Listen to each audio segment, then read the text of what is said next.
everybody. Welcome to Ms.Interpretations. My name is Maren, and this is my virtual campfire. And today we have, back again by popular demand, Dr. Kip Hi. Davis. Hi, Marion. Hi, Hi, I don't. Kat. Oh, yeah, Hey, I'm very good. learning things. Okay, So how's it going? you, I mean, I gotta say, you were way quicker on that button than I ever am. I don't know if I don't know if you've ever watched my show before, but I'm like, there's a button here somewhere that I can push, and it's oh, there it is. So yes, that's yeah. Well, I uh, recognize a bunch of people in oh, your I gotta get in chat. the comments. Hi, y'all. So I'm so glad you're yeah. here. Thanks for coming. This is gonna be fun. It's neat because like a lot of these people, I love your chat, and mostly Me because a too. lot of these people are also in my chat, and I really Yes, love my chat too. yes, So, yes. We have so great it's chat. great. We Yes. we do. Way to go, chat! For way to be great. We love you. Oh, and I can do this. You you can't. Oh my God! I I know. could I do I don't that? know. Do you have a Wait. Mac? Yeah, I do. Oh, it's got to be. If I Oh, move it, it's a and FaceTime. It's a FaceTime I feature. see. Yeah, Oh, okay. yeah. Right. Yeah. No, I'm Oh, I not think you doing turned it off because one I'm time doing you that. accidentally had balloons in a video you did. Yeah.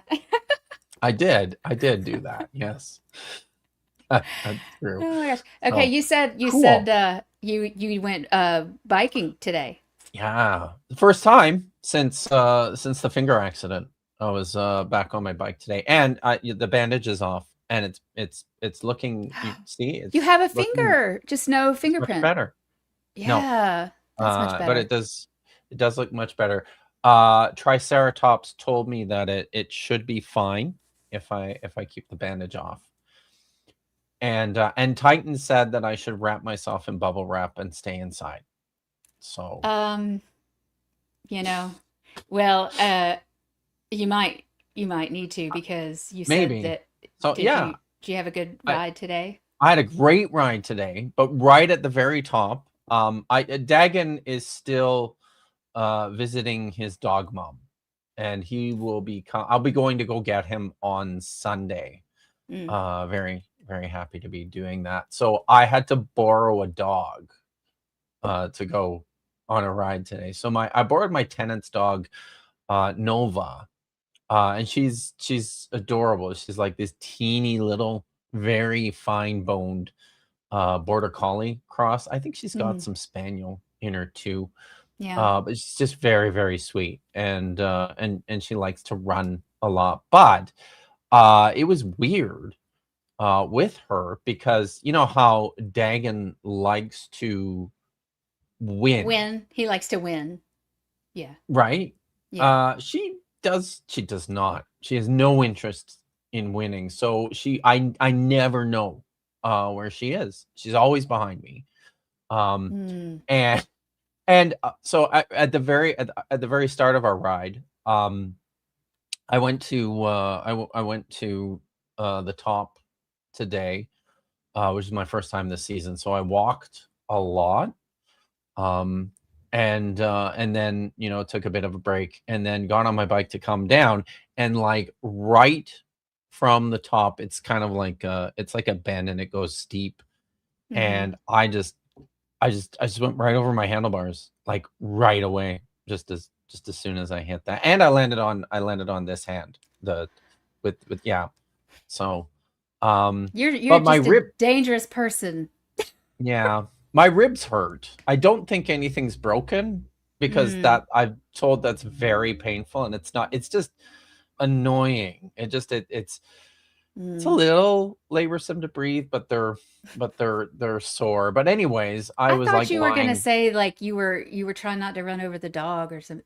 I was Oh really no, worried I about was the dog. lying. Okay.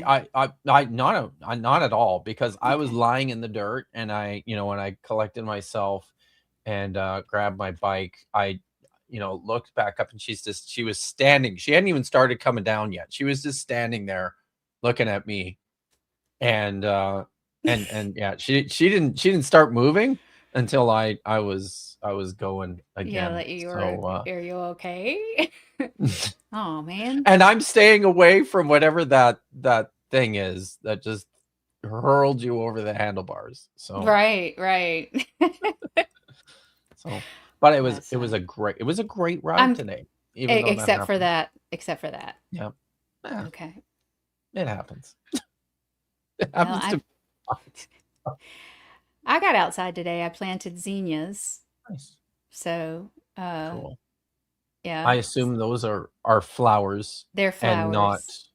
elves. No, they are flowers. Yeah. Okay. All right. Yeah, my I don't know if I told you my dad wanted he wanted lots of flowers around, so we have a big part in the front yard that's like it's a bed where it's got bushes and stuff, and he tilled the whole thing around the bushes, and we put wildflowers out there, and Oh, he was like, nice. you're spreading that really thick." I'm like, and now it's like it's almost like a carpet Of of flowers? flowers. Yeah, we had. Oh I my mean, it's just God, that's tiny, incredible. tiny. Yeah, That's just so tiny, cool. tiny little. Yeah, I'll have to post pictures because it'll be pretty. But I mean, it's a big space and it's gonna have lots of wildflowers. So and lots of black-eyed Susans. He bought a pound of black-eyed Susans seeds. Wow. So we'll I see. know what those are. I've It seen might be too. those. Yeah, it may be too many flowers, but it'll be fun. Too many flowers, she says. Yeah, Wow. I don't know. We'll see. Okay. It'll So be I just interesting. I just hate gardening is really I You have do. I love my house because the entire front of my house is just a giant driveway parking pad. Mm-hmm. There's beds, but I was like my wife is just looking after all that. Yeah, I yeah. am, sometimes she needed me to carry like bags of soil and I could Right, do that, but that was right. it. So, and then I have grass in the back and not a ton either. I Yeah. just a little bit of grass, just mow it Dagon grass. and dagging grass. Yeah, Yes. yeah. So, Well, but yeah, we're not here to talk about gardening or gardening. I mountain know. biking. I know. Well, I'm glad you're okay, and you worry us. Yeah. I see that. Uh, listen, I I've been doing this for over 50 years. You guys can stop worrying. It's it Okay. I'm All right I'm then. I'm okay. So I saw something here. I want to make sure I put it up here. Oh yeah. Well, this is good. Yeah. And learning then Bible stuff. Bible Babble. Bible babble. That's good. I'm Okay. excited for tonight. Okay. Well, let's get started. We're going to All right. be talking about the Tower of Babel, and you've talked about it before. Yeah. Um, I'm sure in places, and I made videos about it. Yeah. Um, a long time ago, and that's kind of I. This is just it's a really cool story, and I think it's a really cool story in ways that you should though. You just should. It's fine. Yeah, I Uh, have do tomatoes. you have Not tomatoes? yet, but we Okay. will. We will. All right. Sorry. Go ahead. All right. I Let's not shall distract you. not because You won't. no. Yeah, Hey, look, Brandon Runyon is flexing. Yeah, he is. That's Bavel. Very good, Bubble. Brandon. How So do you know it's without the vowel marks? How do you oh, know? listen, You just gotta memorize all the. if you've got to read the Dead Sea Scrolls, you don't get any you don't get training wheels with that. You have to know Balal is not Not it's not bubble. Babel. No, that is the That's word below. That's that below. Yeah. it's Whoops. no. So No, we sorry. can talk about that when we get into it. But this is part of the story. Okay. So, um, but it's a really interesting story because it's not actually about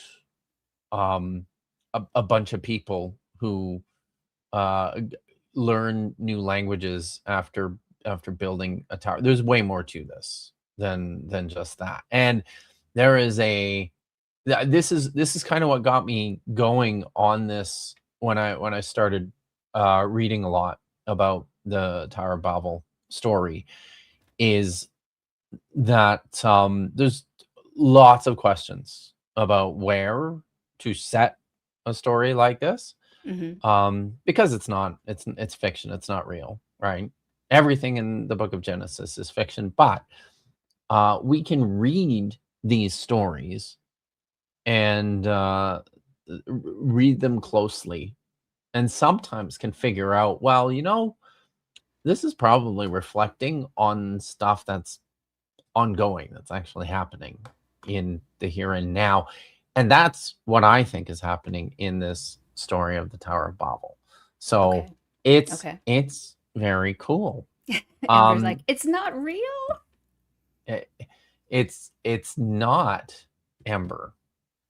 Don't let inspiring philosophy fool you, which is a set that's what we call a That's a segue. nice segue. So, because I brought a couple of videos, and this here is Genesis 1 to 11 reliable? A Critical Response Part 2, which was the second actual YouTube video that I ever made. The Um, second one, really?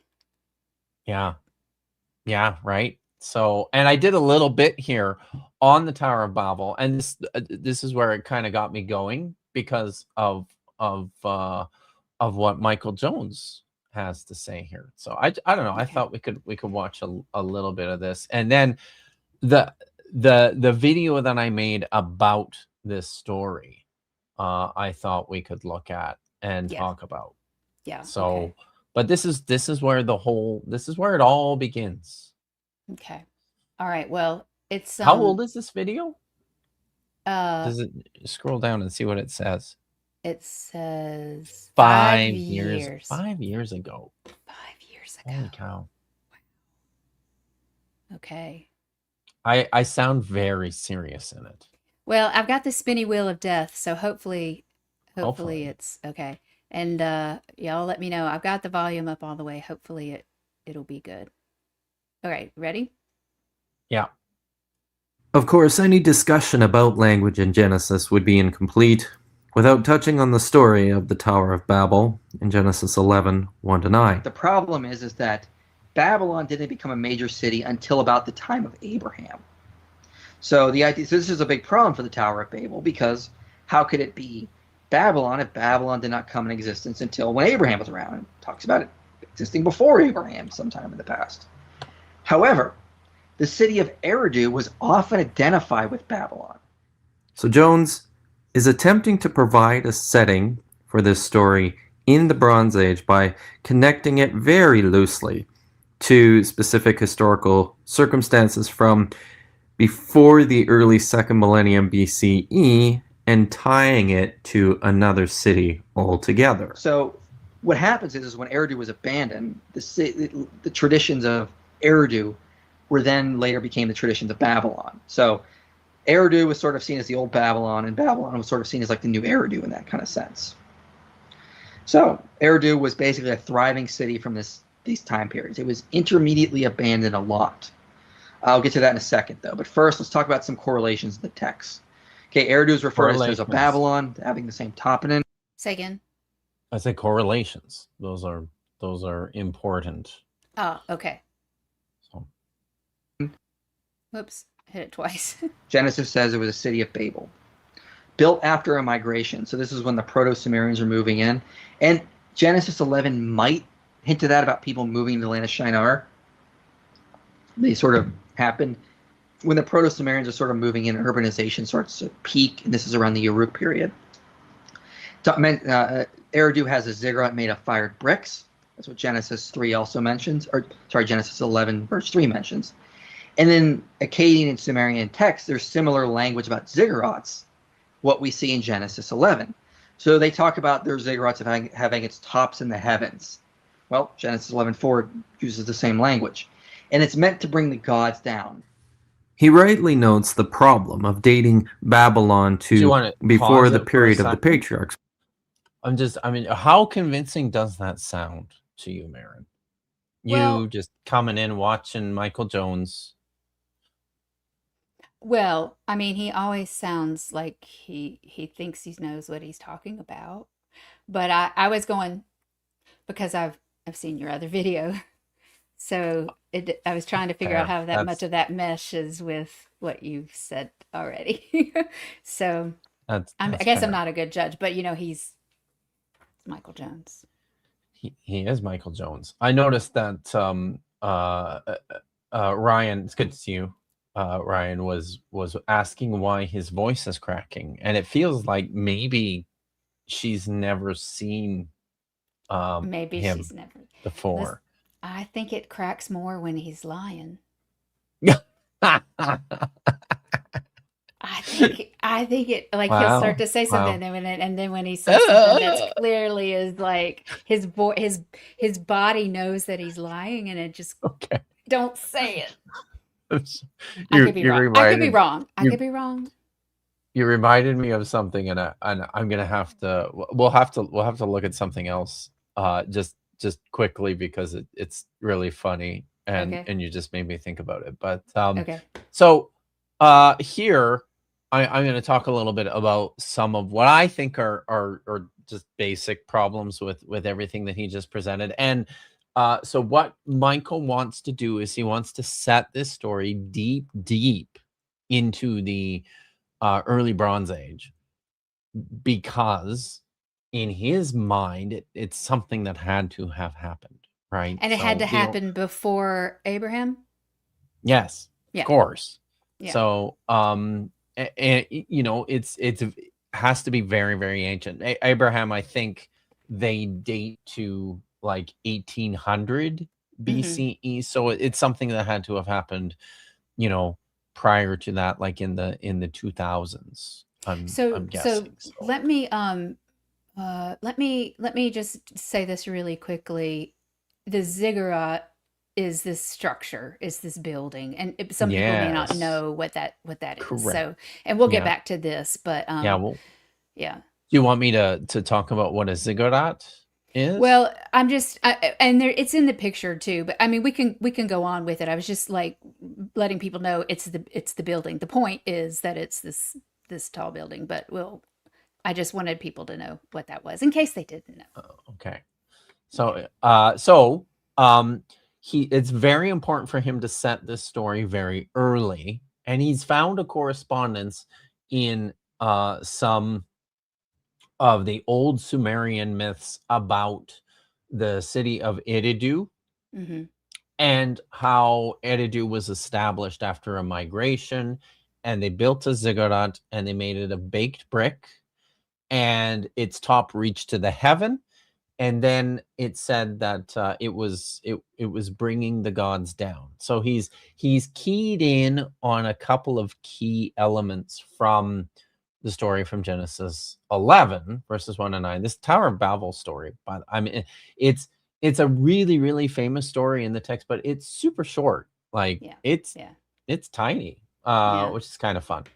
Yeah. But yeah, so he's drawn these correspondences. I'm going to talk here about some of the problems with it, and I think maybe after I do that we'll move on to the next video, because Okay. the next video is just an expansion of the explanation that I give here. That you start here. So Okay. but All right. but we'll just watch it how I correct the problems. Okay.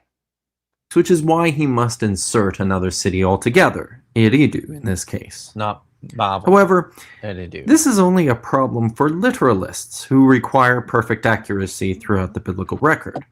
It is no problem whatsoever from a critical perspective to posit that the account is simply historically inaccurate. Moreover, the existence of a good deal of considerably later supporting evidence for a post-exilic setting of the Tower of Babel story also mitigates quite strongly against the Bronze Age date that Jones hopes to assign to it, and provides for a different purpose altogether for the Tower of Babel story. When I was working on the Dead Sea Scrolls fragments in the Skylian collection, I had the chance also to see we're this. gonna let's maybe just stop it here. Yeah. So, and we're gonna talk about a lot about this particular artifact here, and it will show up in the next video. But I have a special affinity for this object. This is the Tower of Babel stele, so called. You can see it. The text is really small, so I'll just read it. It's in the Skylian collection, which is just outside of Oslo in Norway, or I should say it was. And we'll get to that. It dates from about 604 to 562 BCE, and this was a marker that was erected by Nebuchadnezzar II.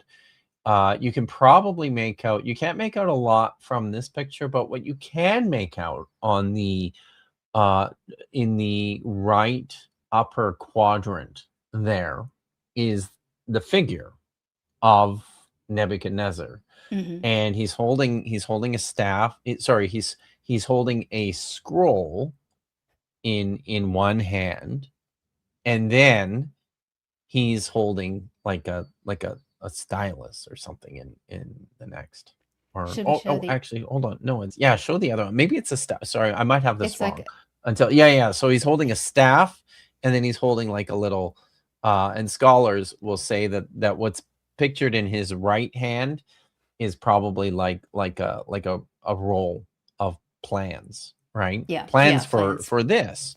Yeah. So he's gonna build this structure here. So, and then you can see on the lower half text in the picture on the top right there. Yeah. You can see some cuneiform text that we are theoretically able to read. Yeah. So Brandon. It's a in blunt. his hand. In his hand. Who holds? Come on. Who holds a who holds a blunt? Who does that? Who does that? So, but this object, I used to work in Norway. I was working at the University of Agder from 2012 to 2015, and part of my job when I was at the University of Agder was to get the fragments of the Dead Sea Scrolls from the Skylian collection ready for publication. So I used to go to, it's a private collection owned by Martin Skylian. He used to keep it in his basement, but it's not like your basement. It's like a giant room with like 1 meter thick reinforced concrete walls and a huge vault door, and inside it's just filled with like artifacts and manuscripts and items, curiosities of interest that he's picked up on private markets. Not all antiquities either. Like he has some. Yeah. Is it like Jeremiah Johnson's face? No, If he's got all that stuff that yeah, but then he's also got all the people that he tortures down there. So yeah, with that crown of thorns. If you haven't seen, the helmet of thorns. Yeah, Sean Ryan. Yeah. So. Yeah, Sean Ryan. And I talk about it quite a bit with Dan McClellan on a stream from a month ago. He keeps the Ark. They keep the Ark of the Covenant in Skylian's basement. So interestingly enough, Martin Skylian is dubious about finding anything from the Ark of the finding the Ark of the Covenant, which is interesting because he's pretty enthusiastic about being able to find a lot of things. So, but it's not just ancient stuff. Like he had. Like a bunch of correspondences from Beatrix Potter with like original watercolors painted on them. It was super cool. Aww. He had he has piles of Buddhist manuscripts, and he told me, and I don't know, all I have to know is what he told me, but he told me he had a manuscript copy of Harry Potter and the Philosopher's Stone, the first book, A the manuscript first copy? novel, a manuscript. He says this is the manuscript that the publisher received. So, I don't Okay, know. then. He paid a lot of money for it, and Okay, then. mind you, I mean, he owned a whole shitload of Dead Sea Scrolls forgeries. So who knows? This is crazy. But That's crazy. It's like yeah, the personal collection like that. it's nuts. He I had some of the other things that he had in the basement there, though. He had a set of stone like vessels, like goblets and bowls that were embossed in gold, like gold leaf on stone, and had text on them of like the house of, I believe it was Darius the Third, I think. So like super I old Mesopotamian stuff, and then okay. he had a brick, one of these big bricks. It's Yeah. like a square with the stamp of like Nebuchadnezzar the second on it. Like it's actually got like Wow. it's wild. And then he has this marker that was erected by Nebuchadnezzar himself, and it's not that big, right? Like it's Yeah, but I like mean yay big. it's Nebuchadnezzar. Like that's crazy. Yeah. And as I get into it, well, I mean, we could just play the video, and I'll talk more about it. But Okay. this object. It has a special affinity for me because it was my favorite thing to go and stare at Yeah. whenever I was working in the Scotian cool. collection. Yeah, So that's cool. yeah, it was very cool. So let's talk. Let's play this video now. This is a video that I made I think 3 years ago or 4. Maybe it was 4 years Four. ago. It was 4. It's 4 years ago. So Yeah. I gotta pull it up yeah. though, because I can only have one screen at a time. So I'll just drink a coaster. I'll just drink some whiskey while Okay. where the Alright. Norwegians said the figure wasn't a gnome. Yes, always. But you know, they have enough of gnomes around that you know, they're not in short supply there. That's for sure. So Okay. Alrighty. Here we go.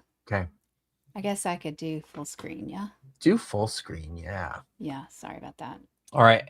I'm learning. And it's got really obnoxiously noisy betrayal music at Yeah, at the but I mean, you beginning. start talking during it, so we have to play from the beginning. We do have to play. We have to from the play from. beginning, it's So true. y'all be ready. It's we it's can- Kip. It's gonna be It's loud Kip. music at the beginning. Just deal with it. It's Marin's favorite part. Oh, Tommy has it.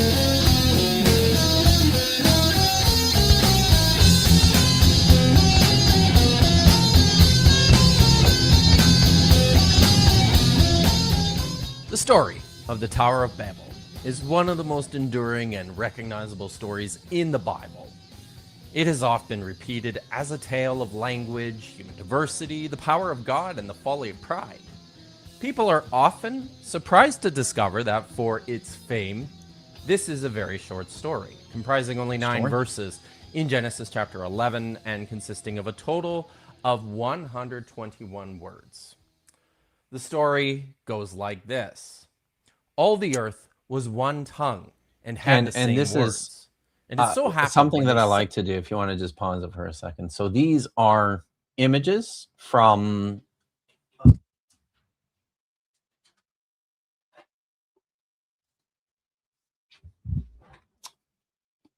from the Brick Bible. So by Elbe Sperling.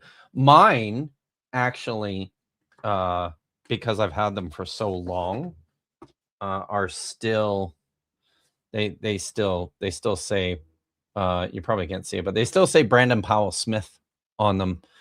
Okay. Before she transitioned to become Elba. But yeah, it's everybody should have this. So there are two things in this world that everyone should have. One of them is this, and the other one is this. So Yes. but this is Yeah. these Kip are Davis has written no books. Kip Davis has written no books. I did the wrong one. Sorry. you just like to see it. So Yeah. I know you.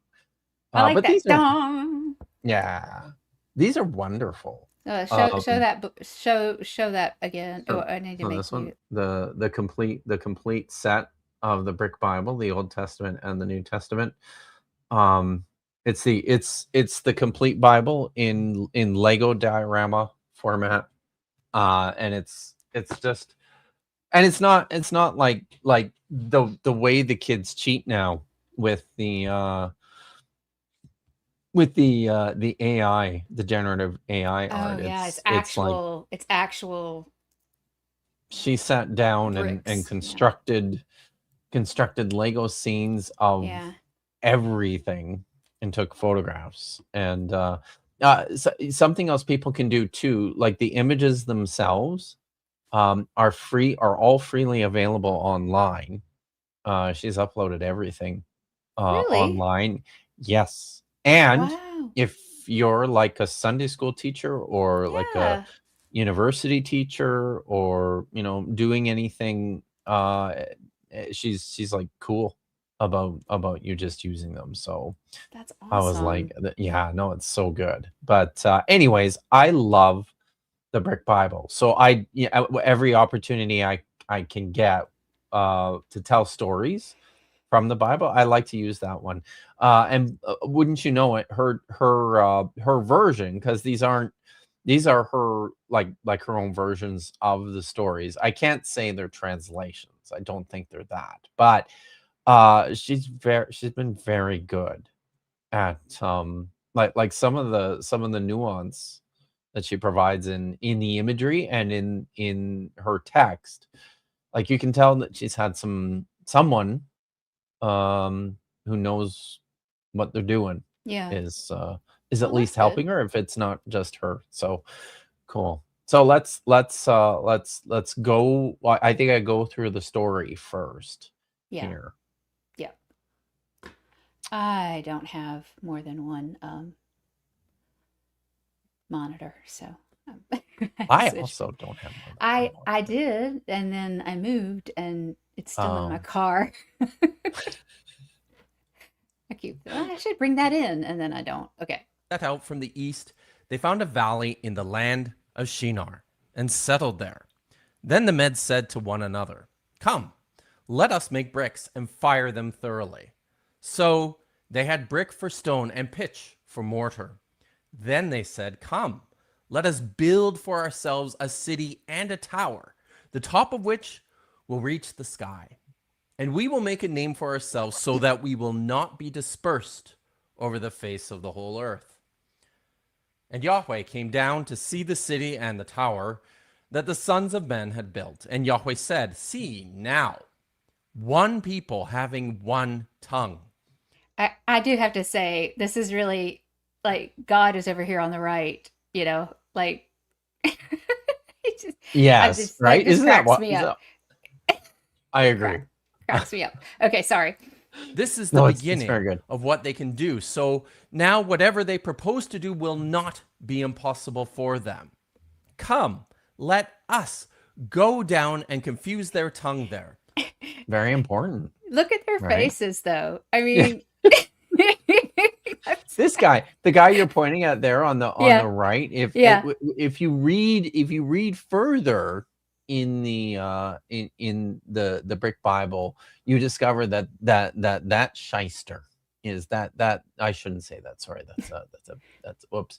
That character is the Satan. Oh, is it? Yes. Okay, Yes. then. He just So, hasn't fallen yet, I guess. but this guy, the guy at the top there, This guy. No, that guy. that guy, yeah, Yeah. looks like Nick Offerman He's like, from Parks and Rec. yeah. With a big mustache. Yes. Oh my gosh. Okay, sorry. We're never gonna get No, through of course this. it's good. This is gonna be like a humanity stream and go all night. Okay. So that they will not understand the tongue of one another. Then Yahweh dispersed them over the face of the whole earth, and Angry they day, stopped building the city. For this reason, its name is called Baval, because there Yahweh Balal, or confused, the tongue of the whole earth, and from there Yahweh dispersed them over the face Can of you the whole pause earth. it here for a second? Oops. Because it's just sorry, Sorry, on it's that a- last picture. Because Okay. it's these sorts of attentions. Oh, with the Stop wolf? building the Yeah. city. Okay, sorry. For the this wolf. reason, its name is called Sorry. Baval, because there Yahweh Balal, or confused, the tongue of the whole earth, and from there just Yahweh. pause it there. Yeah. These are the sorts of attention to details that I really appreciate in this story. Everybody get your whiteboards out and start counting wolves. But But these are like not AI this is slop wolves. This is oh, real this brick is wolf. Lego, Yeah. real Lego Yeah. wolf. Yeah. But this is not an accident, and this is not just needing to put like a wild animal in the no. This is very intentional. I will explain why, but this is part of the larger lore of the city. Remember, we know what this city is. That's the thing about this story right at the outset, that for which there's no mystery here. Yeah. It's the city of Babylon. We Right. know this. Like it says, like it just It's not says it. Eridu. Okay, go It's ahead. not. It's just not. So it's right there in the text. So of course, this is what this is. But this little wolf guy, we know from elsewhere in the text too. So we'll get to that. Okay. Keep going. Oh yeah, we can play. Sorry. Okay. Okay. No It worries. dispersed them over the face of the whole earth. A reader of this story may be confronted by several questions. Where is the land of Shinar, and what is the tower the people are building? Why does its construction ensure their unity, and why is Yahweh seemingly threatened by this? Moreover, who is Yahweh speaking to? At the heart of it, this is a moral tale about pride and urbanization and the character of God, but this has not prevented readers over the centuries and even up to present day from seeking out kernels of historical truth within the story.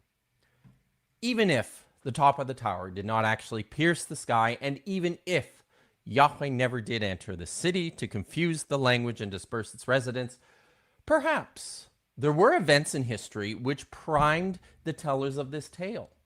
Some have sought to locate the story chronologically within the period of its setting before the beginning of the second millennium BCE, and have suggested that it was inspired by settlement and abandonment periods of the very ancient Sumerian city Eridu. Eridu was located about 200 kilometers northwest of the Persian Gulf, or the site of present-day Kuwait City. It has been thought It's far that away from the Eridu Strait of Hormuz. may have been settled some 7,000 years ago following a migration, and archaeological data shows that it suffered an extensive abandonment period from which it never fully recovered in the mid-3rd millennium BCE. The city was renowned for having a number of large, impressive ziggurats.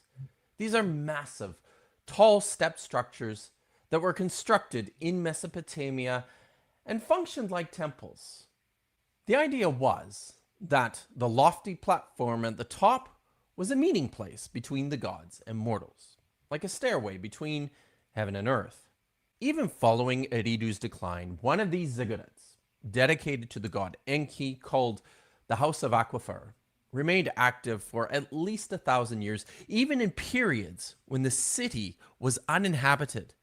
The site was patronized by Babylonian rulers of the Old Kingdom, and its close proximity to the city of Babylon has prompted some to think that the House of Aquifer and the memory of the once great city of Eridu were behind the story of the Tower of Babel in Genesis 11. While there are some attractive features of confluence, most of these are also quite vague and not especially compelling for reasons, the not least of which is that verse 9 explicitly states that the city came to be known as Babylon in the valley of Shinar as a result of these events. So where exactly is the valley of Shinar? Well, this region is mentioned in 6 other places in the Hebrew Bible, and the first of these appears in the pericope immediately before this story, in the so-called Table of Nations in Genesis 10:10. We are told that the fabled ancient king Nimrod ruled in the valley of Shinar and over 4 cities, Babylon, Uruk, Akkad, and the otherwise unknown Calneh. The 3 known cities are all located in the confluence between the Tigris and the Euphrates rivers, also known as the Fertile Crescent. Some have If you Yeah. for a second there, this the fourth city, Calneh, It's not most on here, but it's no, over here somewhere, isn't it? well, no, actually, most scholars associate this place with Nineveh. And this is an important marker in this story. For it, in particular, one of the features of the city of Nineveh was this elaborate system of canals that watered the city, Mm-hmm. and this is the word that's often used to describe them as Kalna. I was looking at a different Or were map. you looking at something else Yeah, that I mean, had it marked? like a Oh, Google thing, and it looked like it oh, was okay. over here somewhere. So yeah, it's That's probably interesting. not. That's if it's a Google thing, I suspect it's probably not accurate to the setting of this story, Ah, okay. um, or to the setting of when even if you want to make it earlier. So, but this is an important marker for scholars who will look at that because the city of Nineveh wasn't founded until after like 1,000 BCE. So it's quite a bit. It's not a Bronze Age city, right? It's much Mm-hmm. newer. Nineveh was the capital of Assyria during the Assyrian occupation of the the the 2 kingdoms, like the kingdom of Israel and the kingdom of Judah in like the Okay. 8th and 7th centuries BCE. So it kind of provides us a bit of a terminus ad quo, I think. Okay. Sort of the earliest point at which this story could have been written, if we're including here the Table of Nations attached to the story of the Tower of Babel, I think is important. The earliest we can go is probably the 7th or the 8th century BCE. So, Okay. this I mean, I don't do BCE very well. What hundreds is that? so like 800 to 700 BC. Okay. So, yeah. Okay.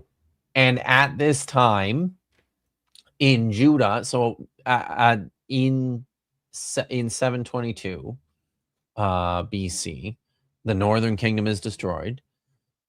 and shortly before that was the rule of Hezekiah. Hezekiah was in Judah, and Hezekiah was succeeded by his son Manasseh, who was then succeeded, who ruled for a ridiculously long time, like 50 years or more, a little more than 50 years. And he was followed by Ammon, and then Ammon ruled a very short period of time, and was followed by Josiah, who was Which the you're going to great talk about. Yeah, reformer. Probably not in this video. Maybe I do. you do. Did you hear me talk? Okay. Oh, Mhm. nice. Very You good. do. Okay. Yeah, did a good job. Josiah is super important within any reconstruction of biblical history, just because it's like one of these focal points, this important event, which seems to have possibly like formulated, distilled, solidified significant portions of what we still have in the Hebrew Bible, and certainly some of the ideology that accompanies the biblical texts. So, yeah, Cool. let's All play. right. Sought to connect the biblical Shinar to the first Mesopotamian kingdom, Sumer. They sound a little bit alike, but it is not linguistically possible to maintain a relationship between the cognates. Another more compelling suggestion has been offered by Ran Zadok, who has proposed that Shinar derives from Sanharu, which is the name of an ancient Kassite tribe that ruled in Babylon in the mid-late second millennium after the decline of the Old Kingdom. Zadok thinks that this designation came to be commonly attached to the city at this time, and it seems possible that the writer of this story used it maybe even without knowing of the Old Babylonian period. In any event, it seems clear that Babylon is the city in view here, and we could be relatively certain of this from other Second Temple Jewish texts such as Targum Onkelos and the Genesis Apocryphon from Qumran, which often renders Shinar explicitly as Babylon. Of course, this is problematic for any proposed historicized view of the story, since the city of Babylon did not emerge as a major power until the second millennium. This is a long time after the story purports to have taken place. No, it is rather understood that this is an etiological tale, told to explain both the origination of language and cultural diversity, and also the name of the city Babylon. And this makes good sense in view of the larger context of the so-called primeval history in Genesis 1 to 11, or minimally We talked about this in last the time, Yahweh's Eric. portion of this narrative, which begins. We talked about. What I'm going to point out here in a second. This was something that we talked about, I believe, the last time I was on your show. Okay. This because I think the last time I was here, we talked about the city, the anti-urban polemics in the Right. in the Yaoist, I was right? gonna So and connect. this, Yeah. yeah. So this this plays into this. Also, I just wanted to clarify for everyone too, the play on words there at the end of the story where it says that the city was called Bavel because Yahweh confused the language of the people. So the verb there, and that's the one that that Brandon had typed into the chat quite a bit earlier, is balal. So it's in Hebrew. It's oh, you know what? Let's give me like a minute to set up the whiteboard and I can show you. Are you gonna draw a map too? Yay! No. You got a map in the video, so we're good. Listen, I have not been drinking nearly enough to draw a map. to draw maps tonight. So So yeah, I just gotta set this up.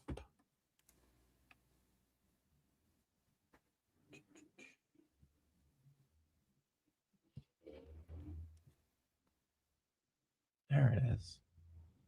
My computer's so smart, it just brings the iPad up automatically. Okay, now. so this is something I was gonna is it too late? Baby Babylon. Lon. Right, but the Babel, I mean isn't it a play on like babbling? I mean, like we say Babel, baby Babel, right? But I mean, is that similar in Sumerian or whatever? So no, like it's not actually, right? And that's It's the where we get our thing. word. Okay. Yeah. I think it's, I don't know if that's where our word, I think probably that's probably I where think our it word is. babbling comes from, right? I think so. But you can even hear, like, you know, they didn't even they got it the closest they could. So if you can put my whiteboard on the screen, I'll show you. Oh yeah, I've got What? 2 rows here. This is crazy. Okay. Oh my god, I am taxing I your. know. I'm glad I rebooted before we All started. right. So this is, and Hebrew reads from right to left. So I'm not going to bother with the vowel points. So this is Ba ba vowel. So this is like a ba. b Maybe. l sound. But in because this one, you see the dot here The dot. in the first Mhm. one, that makes it hard, like a b sound. Mhm. But when the same letter doesn't have the dot, it takes a softer v pronunciation, bavel. So, and remember, we're reading this way. So that's the word Bavel, Babylon. And this is just the name of the city. The Hebrews didn't invent this name. It's not a Hebrew name, right? Mhm. So they have a word. Actually, I'm going to put this on another line here. So they have a word. Oops.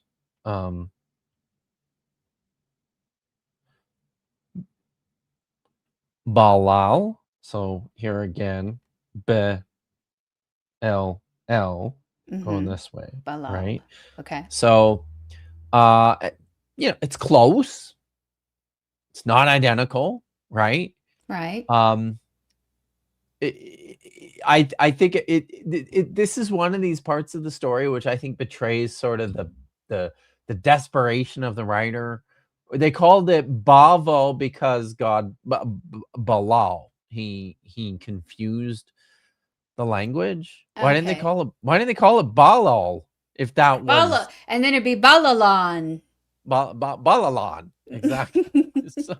So this is one of the desperate parts of the story, and this is how you know that this is just ba val. Very good. Thank you. Budding Hebraist, noise ending. Thank you for the vowel points. Yes. Semester 2 is starting in, I think, a week and a half. So, it's good to see Leophilius here. Hey, Leo. I'm sorry to say that there will be no physics tonight. I started an email to you today, Leo, and I didn't hit send because I got distracted. It's not finished? It's the ADHD. Yeah, I got to send it to you. But I will. Okay. All right. So you can see, I think this is, you know, this clearly illustrates this is an etiological tale. They're trying to provide a connection, an explanation here, right? For what's going on. Bala. Bala bala. Bala. Mana mana. Nice. Phenomena. I wonder if I can hold on. Let me see if I can. I wonder, can I share this? Let me see if I can share this. I was gonna since we're paused, I wanted to like briefly show this. I don't know if I can. Schmer. I don't think I can. So that I was mentioning that book. I'll just pull up here and I'll just explain it. Okay. Sure. It's actually I've got it right here, but let's see. It's by the same guy who wrote the movie, the inspiration for the movie Arrival. Um, Oh, yeah, Ted okay. Chiang, yeah, Yeah. and the first, it's like it's not, it's like on page IX. Y. I don't know. It starts on page 9. It's weird, but the rest Interesting. Okay. anyway. Wow. Maybe it's just my Kindle. I don't know, but it's called the Tower of Babylon. And I was mentioning that. Okay, so these miners, Miner, right, from Yeah. Elam are coming to the Tower of Babel, because it, like, the ziggurat is different than the brick Bible, right? It's more like the Right. tower, and people, often will do like Leaning Tower of Pisa kind of tower. And so anyway, so they're coming from Elam to go to the top of the tower to mine the vault. Oh. That's how it's described. Like they're Oh, gonna break okay. through the vault and mine whatever they break through the vault. Oh, Yeah. wow. Yes. Well, So that that's sounds kind of cool. fun. Yeah. And so so they're from Elam, and then they're also bringing Egyptians there too, because they mine different stuff. I don't even know. I can't remember now. But anyway, it's a longer story. I didn't finish the whole thing. But the way we were talking about, it's 4 months to get to the top of it in the story. And Wow. and Oh, people because are, it's like, yeah, and people are living in the tower, right? And right. so, and they have like a chain where you go in like 2 weeks, and then Oh my they come God. back down, and then there's a group that goes 2 weeks up, and then they come back, and yeah, anyway, it's kind of Holy it's a cow, eh? fascinating That's so story. cool. Yeah. Wow, Yeah, that's it really is. interesting. Yeah, Wow. yeah, I recommend Well, the that's fun. book. The stories in it Yeah. are really fascinating. So anyway, I just kind of No. wanted to say that. Yeah. Yeah. Okay, where are we Okay. now? Oh, we go So back to let's your. continue. Yeah, let's Yeah. continue with the video here. Okay. So, In Genesis 2 and comprises most of chapters 3 to 11. Because outside of an actual historical setting, way back in the 3rd millennium, the Tower of Babel provides a sensible literary turning point that is also culturally relevant. You see, the larger narrative in Genesis 1 to 11 has been observed by some scholars to run counter to the great Babylonian epic. This is the most famous story of the ancient world, the Epic of Gilgamesh. And unlike the epic, which champions the triumph of civilization and the greatness of the city of Uruk, the Genesis narrative rather denigrates these ideals. The man and the woman are banished from the urban masterpiece of God's landscape garden. some more The first masterpiece artwork murderer, from Cain, Elba Sperling. is also the Yeah. first to build a city, and chaos ensued. Following the flood, the mysterious villain Nimrod is the one who founded the great Mesopotamian cities, Uruk, Akkad, and Babylon. The If you fact pause it there for a is second, that Yeah. actually, I'll point something else out here that's probably that might be interesting to some people. So the phrasing of all of that I just said, the narration of these events featuring the denigration of these of urbanization in these early stories, is I wrote it for this video, Mm-hmm. but I cut and pasted it into the book that I ended Oh. up writing. Like I think I started writing it like 2 years, 2.5 years, 3 years after this. No, probably 2 years after this video. So like some of this stuff is like it's stuff that I've been thinking about for a long time, and then I think this is probably how most scholars work, where you have these ideas and these things that you've written down, and they you know Yeah. they make their appearances in other later texts. Yeah. And I Yeah. gotta say, I that beard is a little out of control. Um, it's, Well, you're older now, more mature, I guess. I a little bit, I guess. Yeah, Yeah, Legos. Maya, Babbling. right? Legos and babbling. It's just as good as physics. So, I've heard that physics is hard. yeah, So. it is.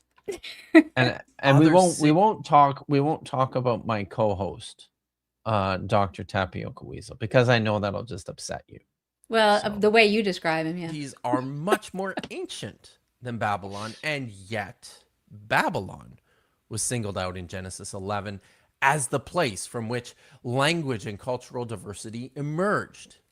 The reason for this, too, may have something to do with the Babylonian creation myth Enuma Elish, in which Babylon is actually depicted as the first city founded by the god Marduk So you want to and pause built it here?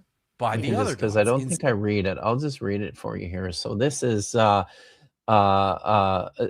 is from the Enuma Elish here. Mm-hmm. After, and this is the great creation festival epic for the Neo-Babylonians. Yeah. And this is after the god Marduk has defeated Tiamat and her monsters. And the very next thing that they do, and the reason why he decides that he's going to create human beings, is to take on like the menial tasks of the gods, because he's enlisting the gods to basically help build this city, the city of Babylon. Mm-hmm. So, and this is what it says here on tablet 6.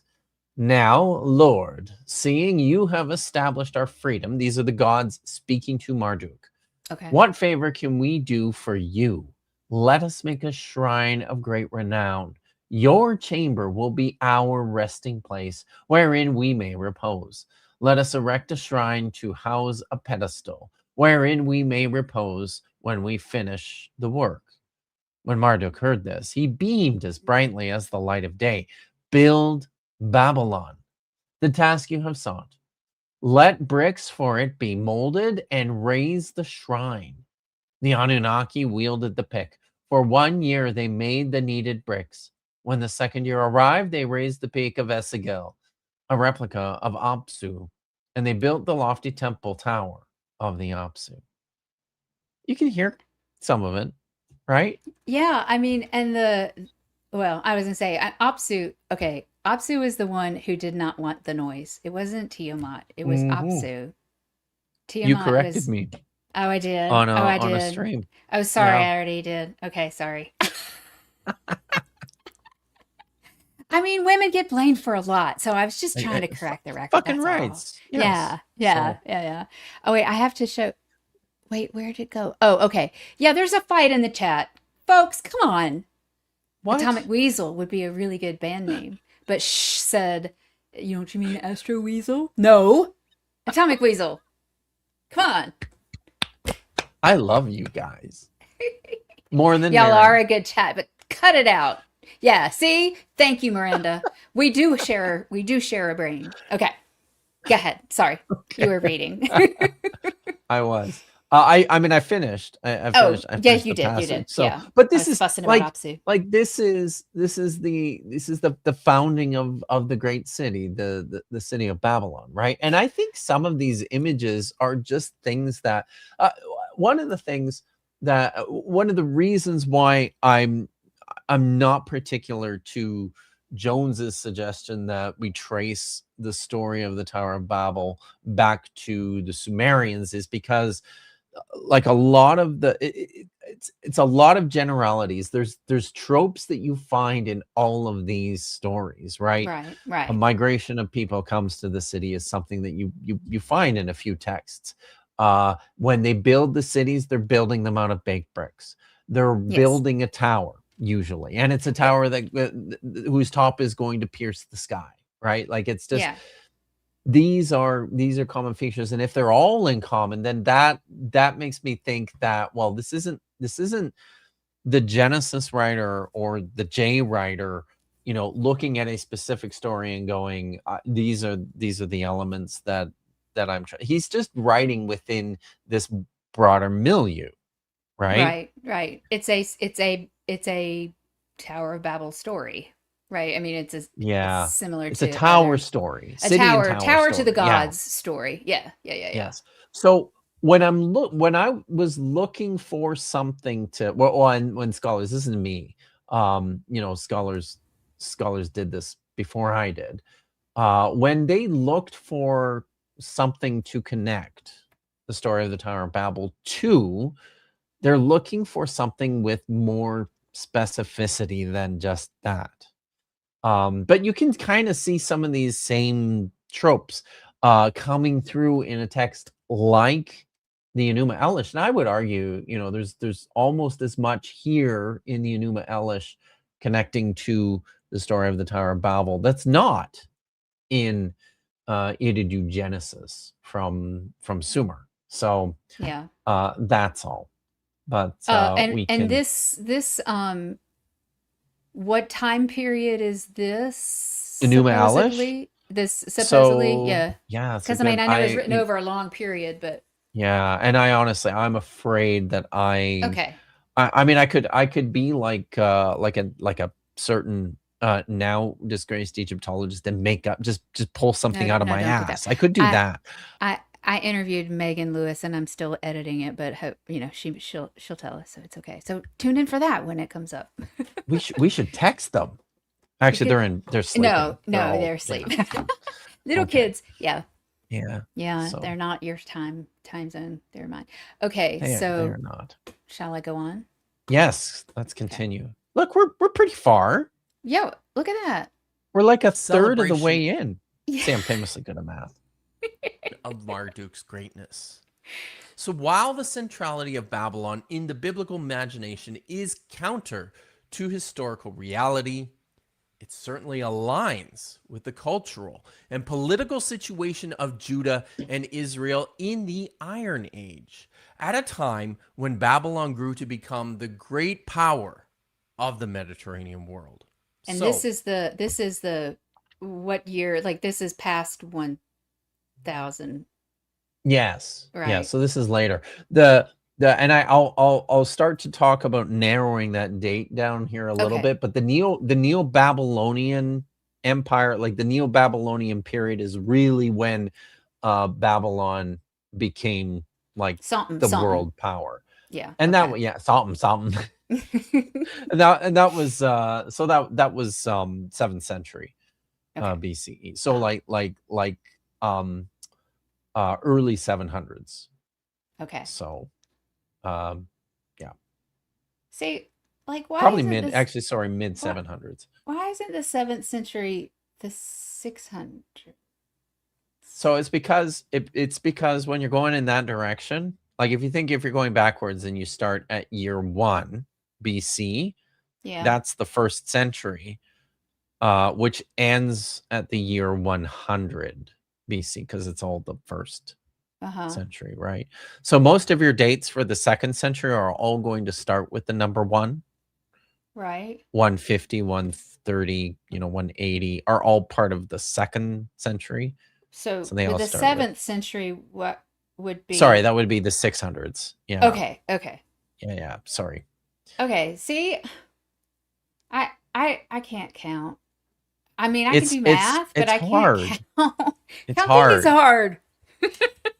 My brain doesn't work like that. I can do calculus. Leave me alone. Okay. If we are to look for any historical connections at all of the Tower of Babel, it will not be found in the Bronze Age, but in the Iron Age. There's a couple of those in this video where I was actually that say in the Babel. Is that on the recording? That wasn't you just now. That's funny. No. So it's an error. The proper pronunciation is Bavel, but for various reasons I slip. Okay. And I say Babel, which. Okay. I was trying to get people want to screenshot bad pauses, so sorry about that. 500 BCE. At the time, I'm sure there'll be plenty. Texts were written. if Babylon is the city of Genesis 11, then the Tower of Babel is agreed by scholars to have been inspired by Temenenki, the house of the foundation platform of heaven and the underworld. Okay. Uh, quickly, it's too Mhm. far back in the chat, but there was a question I think Brandon was asking about, and that is this was started long before it was finished. And do you know when it was Yes. started? No, we don't. Okay. Nobody. And Okay. I think I do talk a little bit about that. Okay. This is a famous ziggurat. There were lots of ziggurats in Babylon. This is the most famous one. It was the house of Enki, the house of the house of Enki, also called the house of the foundation of heaven and earth. It's the one that's depicted on the things that we were looking at before, Yes, right? Yeah, yes, yeah. and Okay. we'll And we'll look more come back to closely it. at those Okay. yet All right. too. All right. Yeah. I So just wondered if you knew when. Okay. We can go on. I do talk a little bit about it, but some have suggested, I mean, I'll just say this now. It was thought that maybe Hammurabi actually built Temenenki, but we just don't know.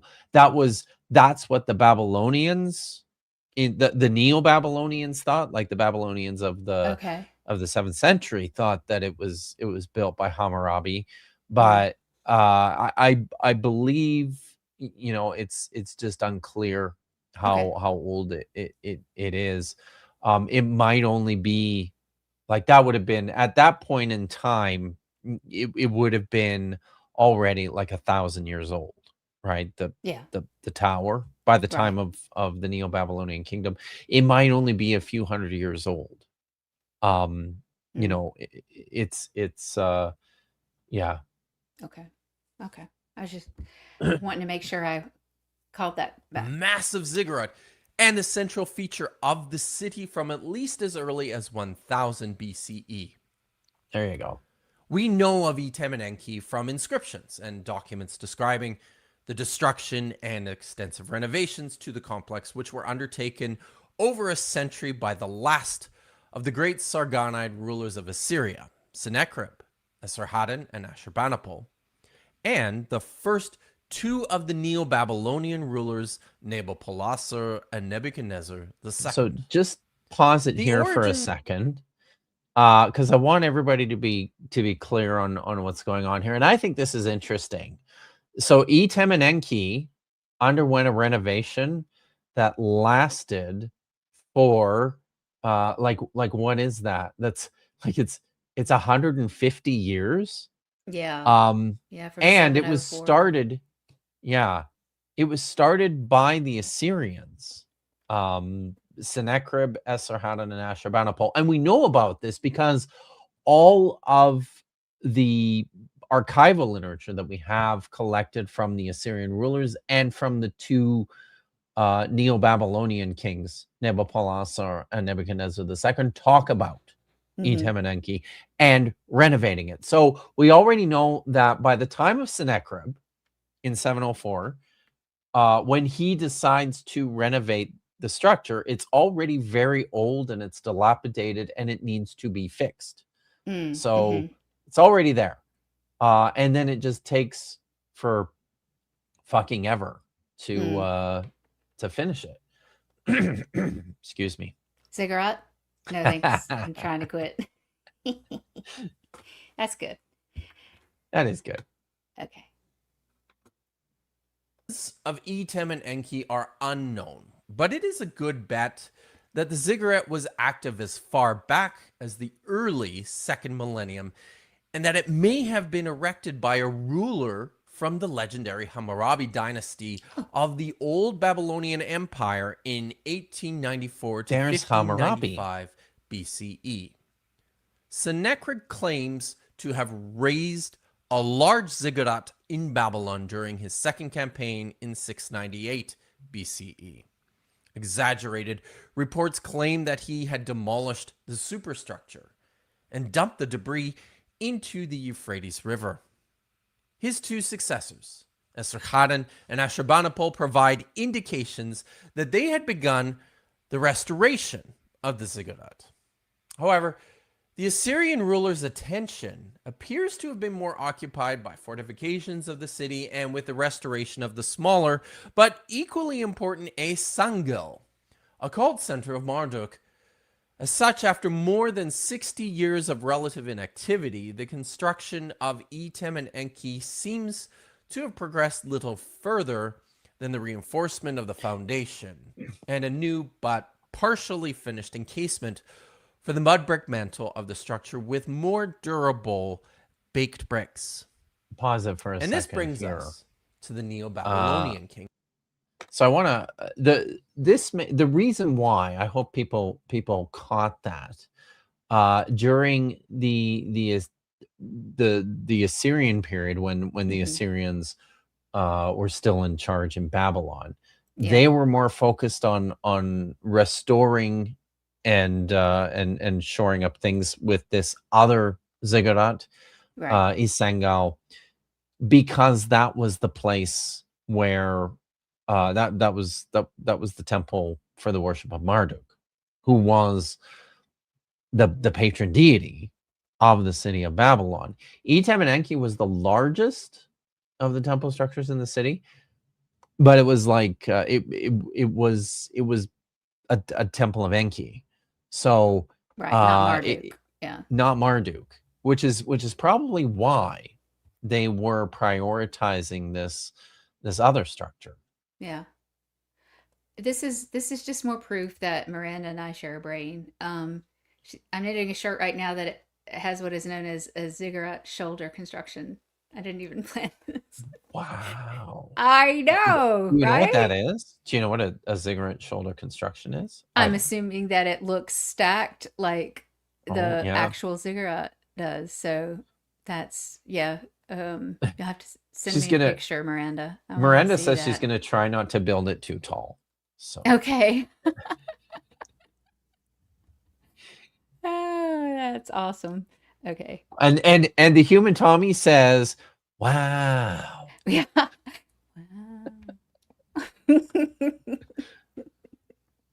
And the most extensive work performed on the ziggurat by Nabopolassar and his son Nebuchadnezzar. This is the period which occupies our interests here, since importantly, Nabopolassar's restoration of Etem and Enki prioritized the encasement of the structure in baked brick.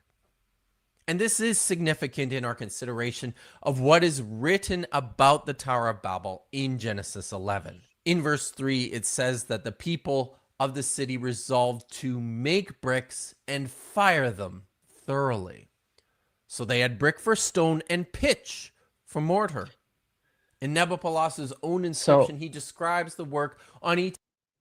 That's an important point as well in this story, that it's not just baked bricks that is being used for the construction of the Tower of Babel. It's bricks that are being sealed up with pitch for mortar to hold them together.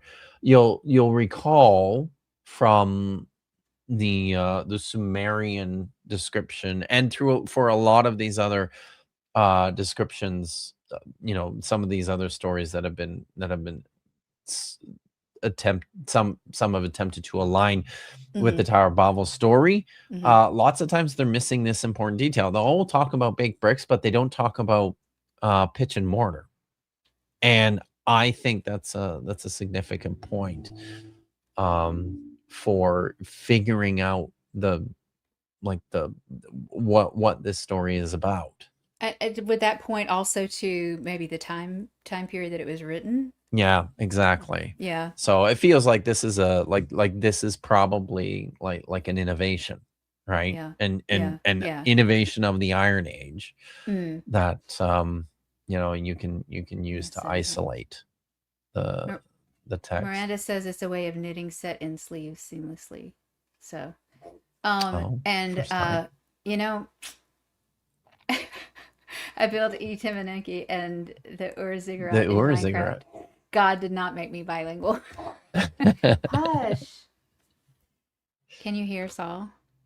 I didn't actually. Is You he? What's didn't he hear? doing? Is he whining? Yeah, No. I know. He's doing the cute thing. The cute thing. Oh, yeah. Okay, I have to do Oh, this. hi, Solly. Oh, Solly. That's not Solly. That's me. Okay. There Oh, he is. Ah, what is it, buddy? hi, hi, buddy. He was snoring. I thought people could hear him snoring. But look at him. He's like he's a little bit sleepy.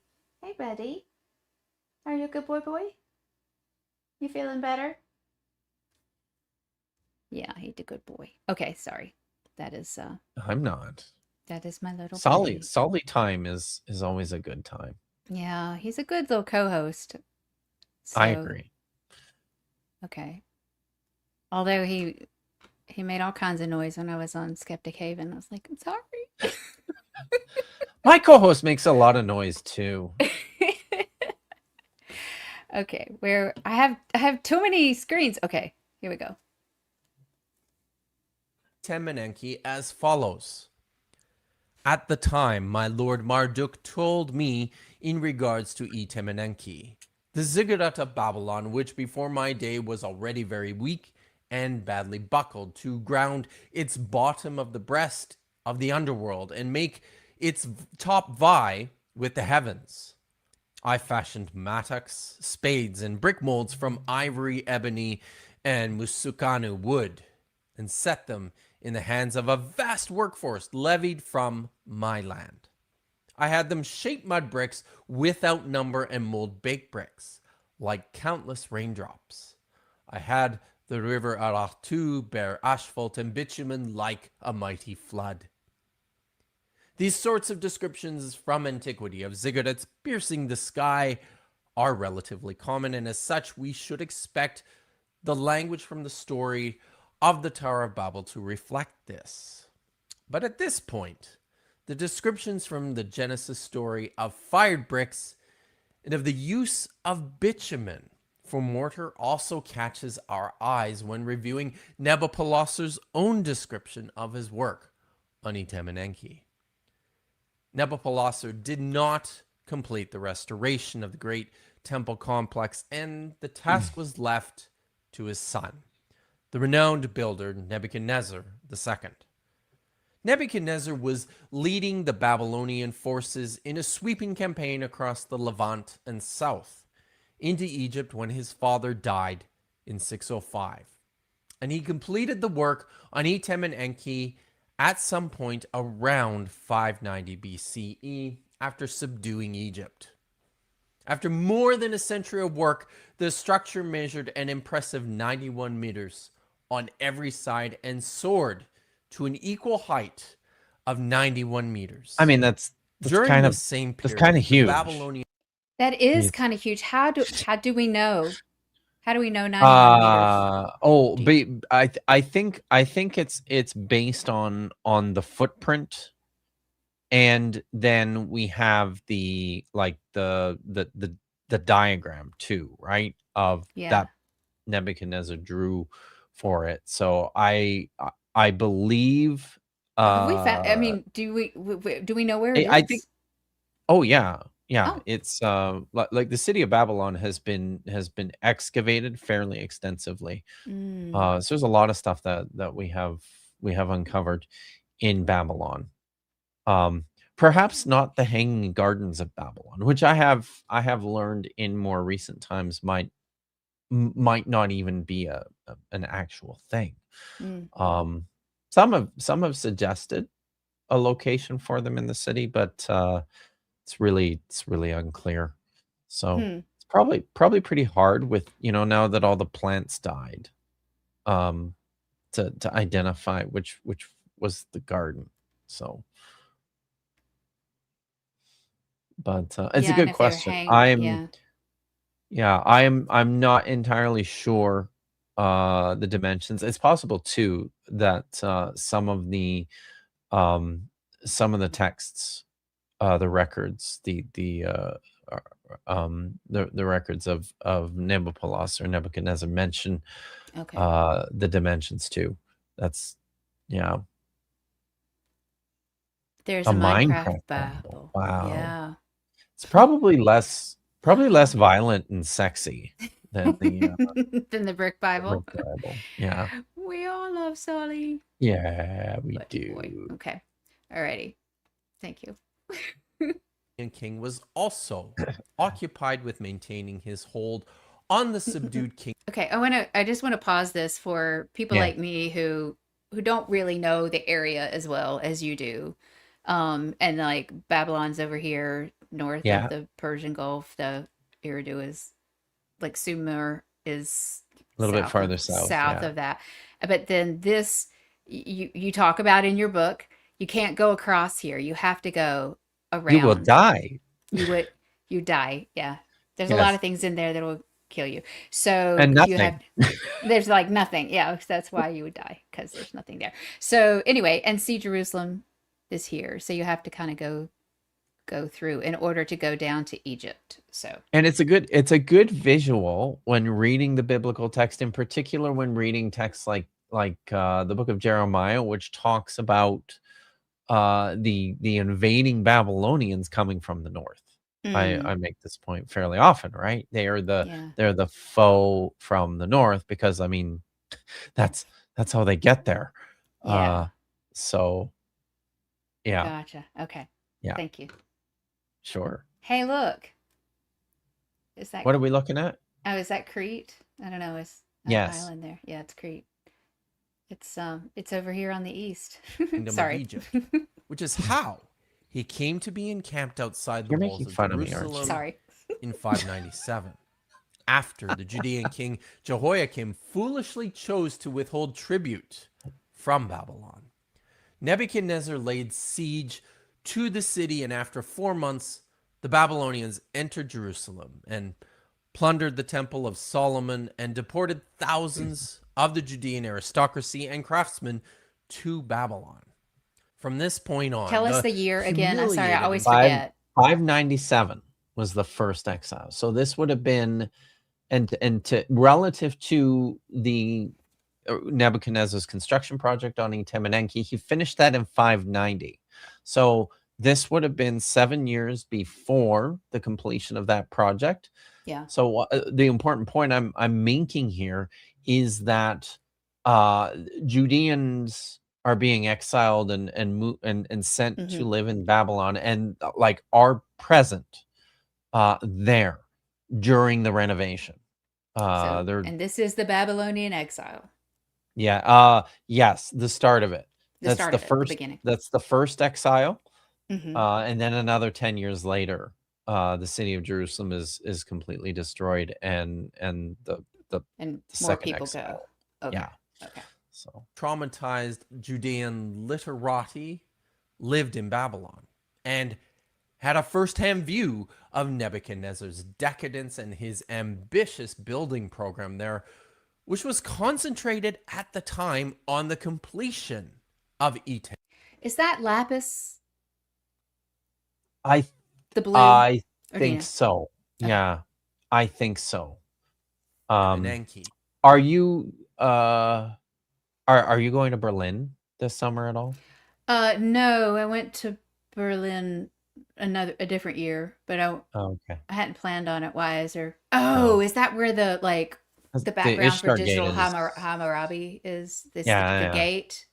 Yeah, the Ishtar Gate is at the Pergamon in Maybe in I'll have to Berlin. go up there. So it's Okay. I mean, if you can ever get there, if anybody can ever get there, you must go see. I wish I had the, known about it Pergamon. when I was there, like Yeah. 2 years ago. Yeah, right. So Yeah. it's actually my second favorite museum in Berlin. My favorite museum in Berlin is the Checkpoint Charlie Museum. So Mm. We went to What- Checkpoint Charlie, but we didn't go to the museum. you didn't go to the museum. Oh, the museum is cool because it's loaded with clever and creative ways that East Germans escaped to West Germany. Oh, cool. There's like right in Yeah. the lobby, like in the entrance of the museum Yeah. is like an old Volkswagen Bug, and a Wow, guy that's had cool. a very tiny girlfriend, and had like hollowed out the seat Oh wow. and put her in there. And they put and then had like a cover Yeah. over top of the seat. Oh my gosh, that is Smuggled wild. her across the Yeah. border. Yeah, it's We are crazy. experiencing conception, so He says it's good though. I saw that. He said encryption is good. oh, encryption. Yeah, yeah. Noise ending was mentioning that. Yeah. Kipception or encryption. I Yeah. think encryption is better. I like it. Okay. Did you? Sorry about the. Miranda says that you never make fun of your guests. No, I never make fun of my guests. Just me. That's it. Just me. I see how it is. Yeah. Well. You know what? It's peer the pressure. dinosaur. Yeah. And Maya, it's like their fault. Totally. It is. They Yeah, and the because they do weasels. it, then they everybody thinks it's okay. I So know. Well, if you'd stop calling him a oh okay. astrophysicist, maybe back maybe off. you would. Some people. Anyway. Okay. I see. This brings us now to a fascinating and little known artifact which bears witness to Nebuchadnezzar's renovation of the ziggurat in surprising biblical detail. This is the so-called Tower of Babel There it stele is. in the privately owned Skoyen collection near Oslo. It is a marker that was commissioned by Nebuchadnezzar himself in commemoration of his completion of Itemenenki. The black stone stele measures 47 by 25 centimeters, is adorned by a depiction of Nebuchadnezzar II in profile, holding a staff in his left hand and clutching a scroll thought to be the building plans for the edifice in his right. This is one of only 4 known images of Nebuchadnezzar II, and it is by far the best preserved of all of them. And it's owned by one person. Before him are depictions of Itemenenki itself. The top, a portrait view confirming its 7 levels, and underneath it, a map view of the base from above. So that was you'll notice that was a bit of a mistake in my script. It's actually the profile view is on the bottom. You can see there with its 7 tiers, Yeah. and then the map view of Is the there. structure is at the top. Oh. Yeah. And is this Sumerian or Akkadian? No, that's Akkadian, and I Oh, believe it's a dinger. I recognize. yeah, Okay. the dinger, right there. Cool. and I believe it says Itemenenki. I believe. Yeah. So I'm. Cool. One day I'll learn how to read that. I know. We didn't quite. I know one sign. Yeah. We didn't get around to learning many, did we? We didn't. Yeah. Yeah. We gotta. Okay. Below the images survives 3 24-line columns of text, and it is thought that this represents about a third of the original entire object. I have a special affinity for this artifact because it was one that I had the chance to see in person several times between 2012 and 2015 while I was working on Judean Desert Scroll fragments at the Skoyen collection. The Tower of Babel stele is cataloged as MS2063 in the collection, and it was officially published by the excellent Assyriologist Andrew R. George from the University of London in 2011. As it happens with these sorts of priceless antiquities in private collections, the details about how and when it came to be in that's Martin possession Skoyen on the left. remain Actually, go back to that picture for a opaque. second. I'll We are there you go. when Yeah. it came to So that's Martin Skoyen on the left in the green jacket, and he's shaking hands with Muhammad Adib on the right, otherwise known as the Wolf, who we're told is the man who discovered the first scrolls in Cave 1 at Qumran, the first of the Dead Sea Scrolls. This is the shepherd boy who threw the rock into the cave. So yeah.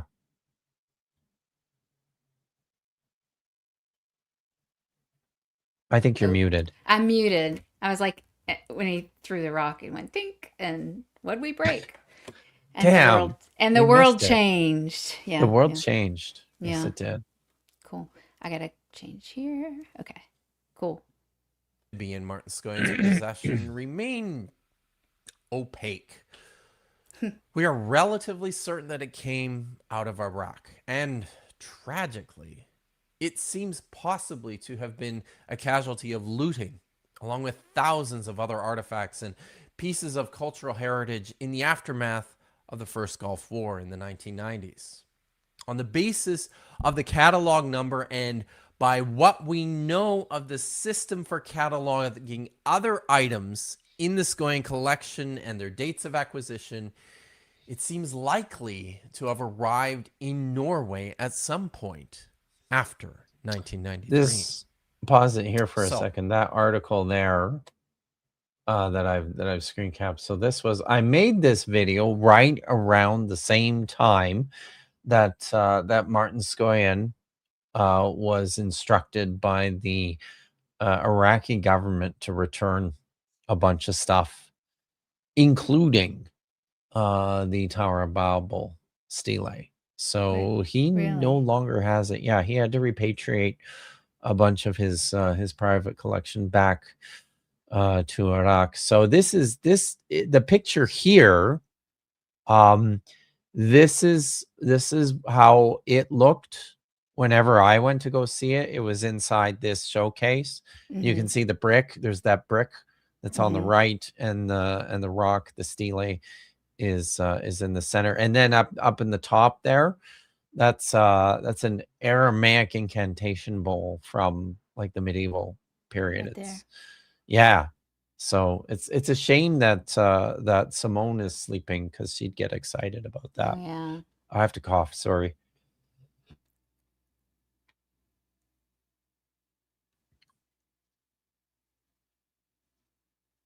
Can't see you. Maybe I'll play. Point. Yes, but After you can't see me. 1993. Okay.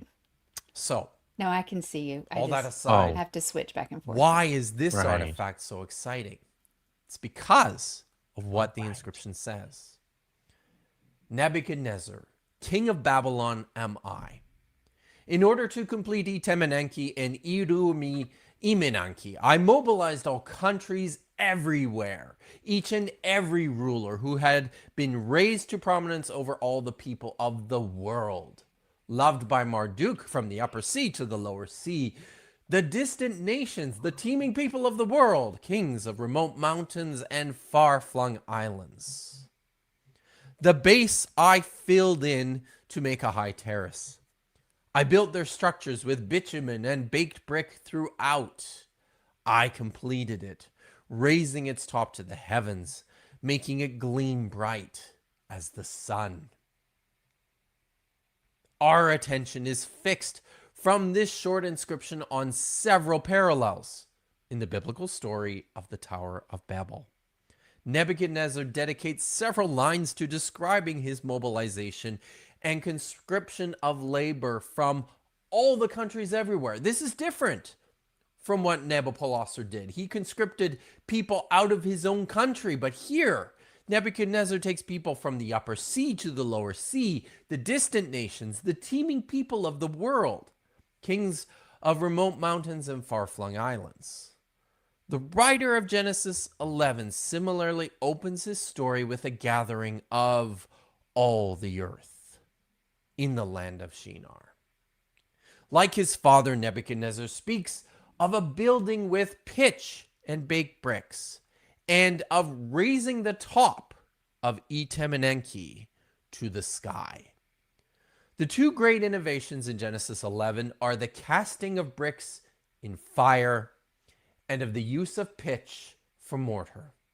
The gathered multitudes likewise brag of building a tower, the top of which will reach the sky.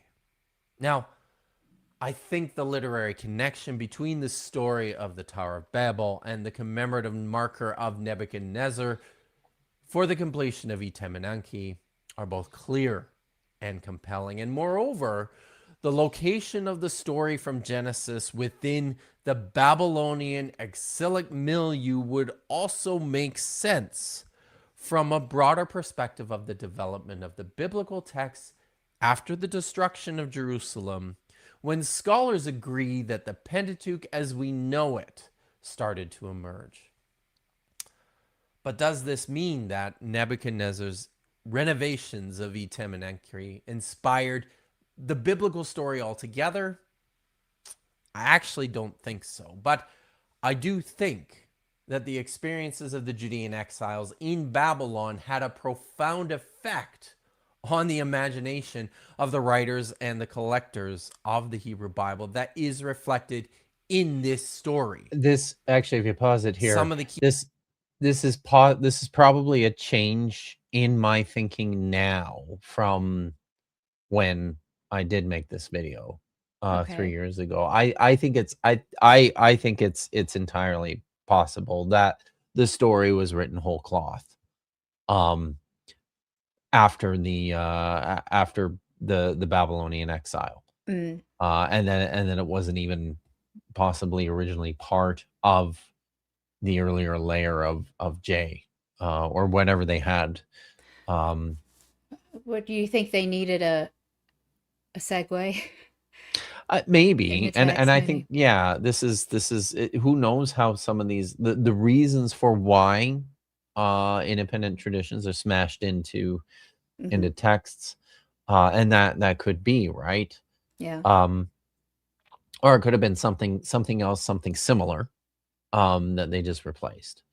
So Mm. because it was fresh and interesting. But I think this is actually the part of the video and the part of my thinking on the city of Babylon and on the story of the Tower of Babel, which for me is maybe the most interesting and the most exciting. I mean, I think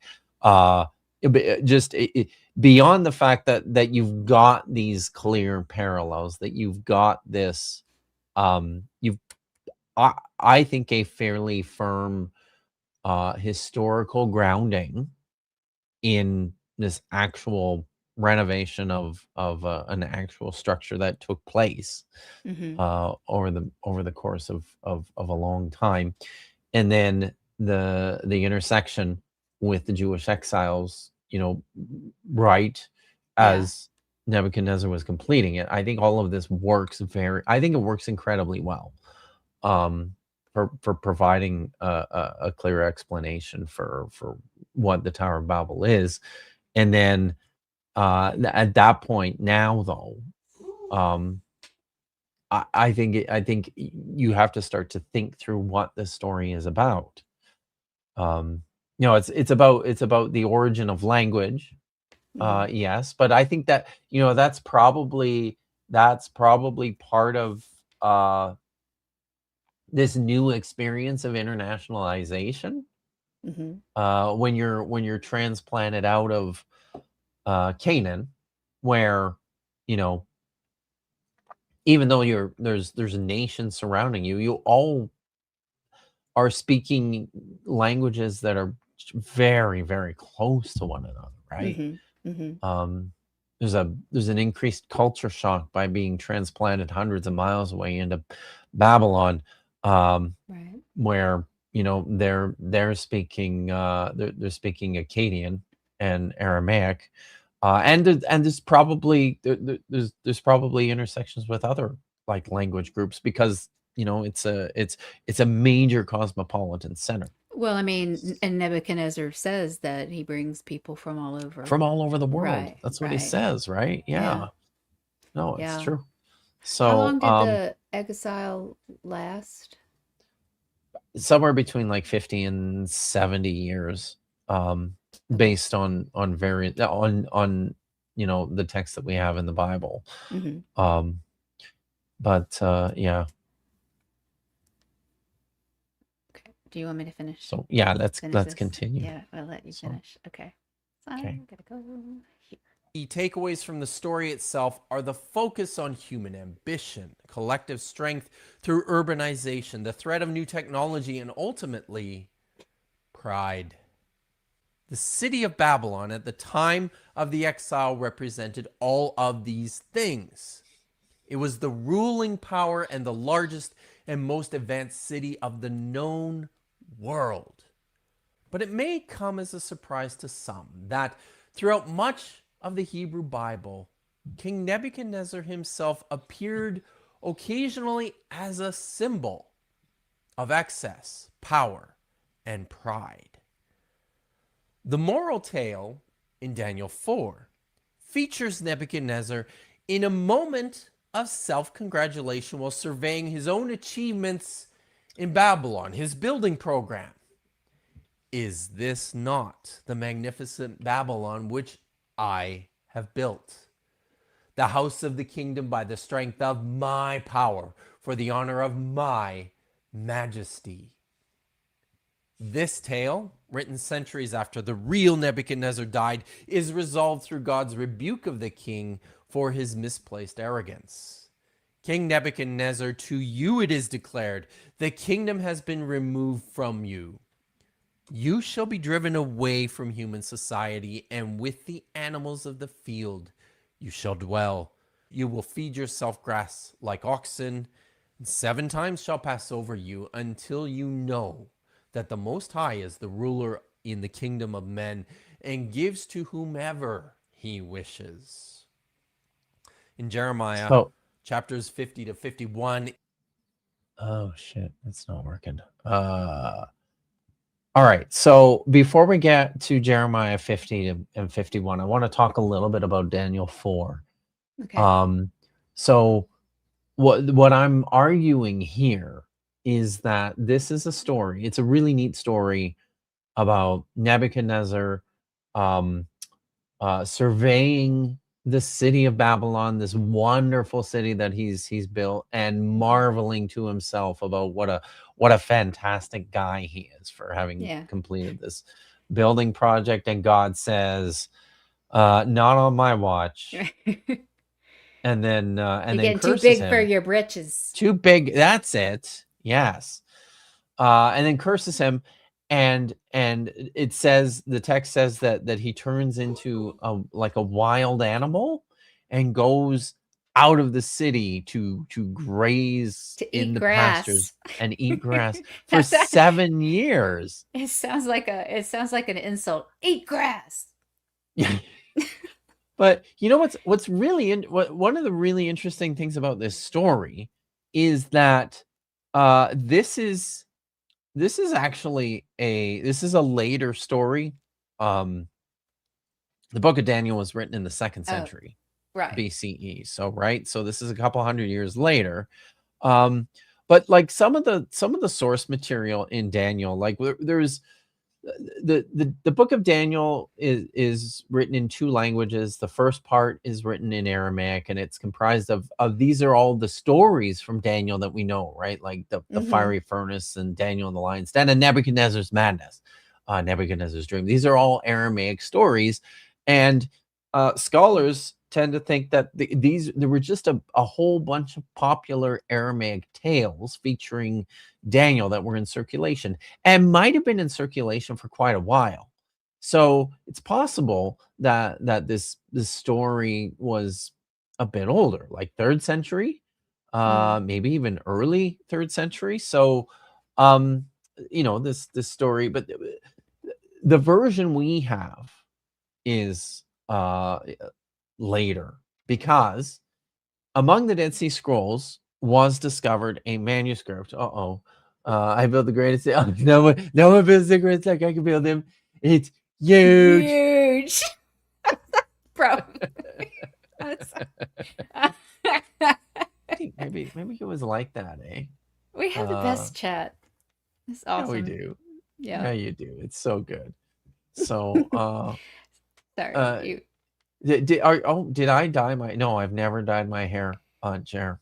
It's always just been this color. It looks dark when I have it all tied up like that. It looks darker too, but it looks dark. It probably looks darker in the video, doesn't it, that we're watching? I think it's because it's quite a bit shorter. So when it gets longer, it gets lighter in color too.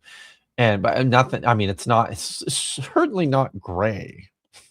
No. It's not that. So there in the Dead Sea Scrolls was discovered a manuscript 4Q242, which is now called the Prayer of Nabonidus. Mm. And in the story of Nebuchadnezzar, at the conclusion, after he let me just pull this up. Actually, let me pull it up on Safaria if I can share my screen. I need Tanakh. Yes. Daniel is located at the end, right? Yes, it is. There we go. Okay. Daniel chapter 4. And I'm going to share my screen here. Okay. Can we see it?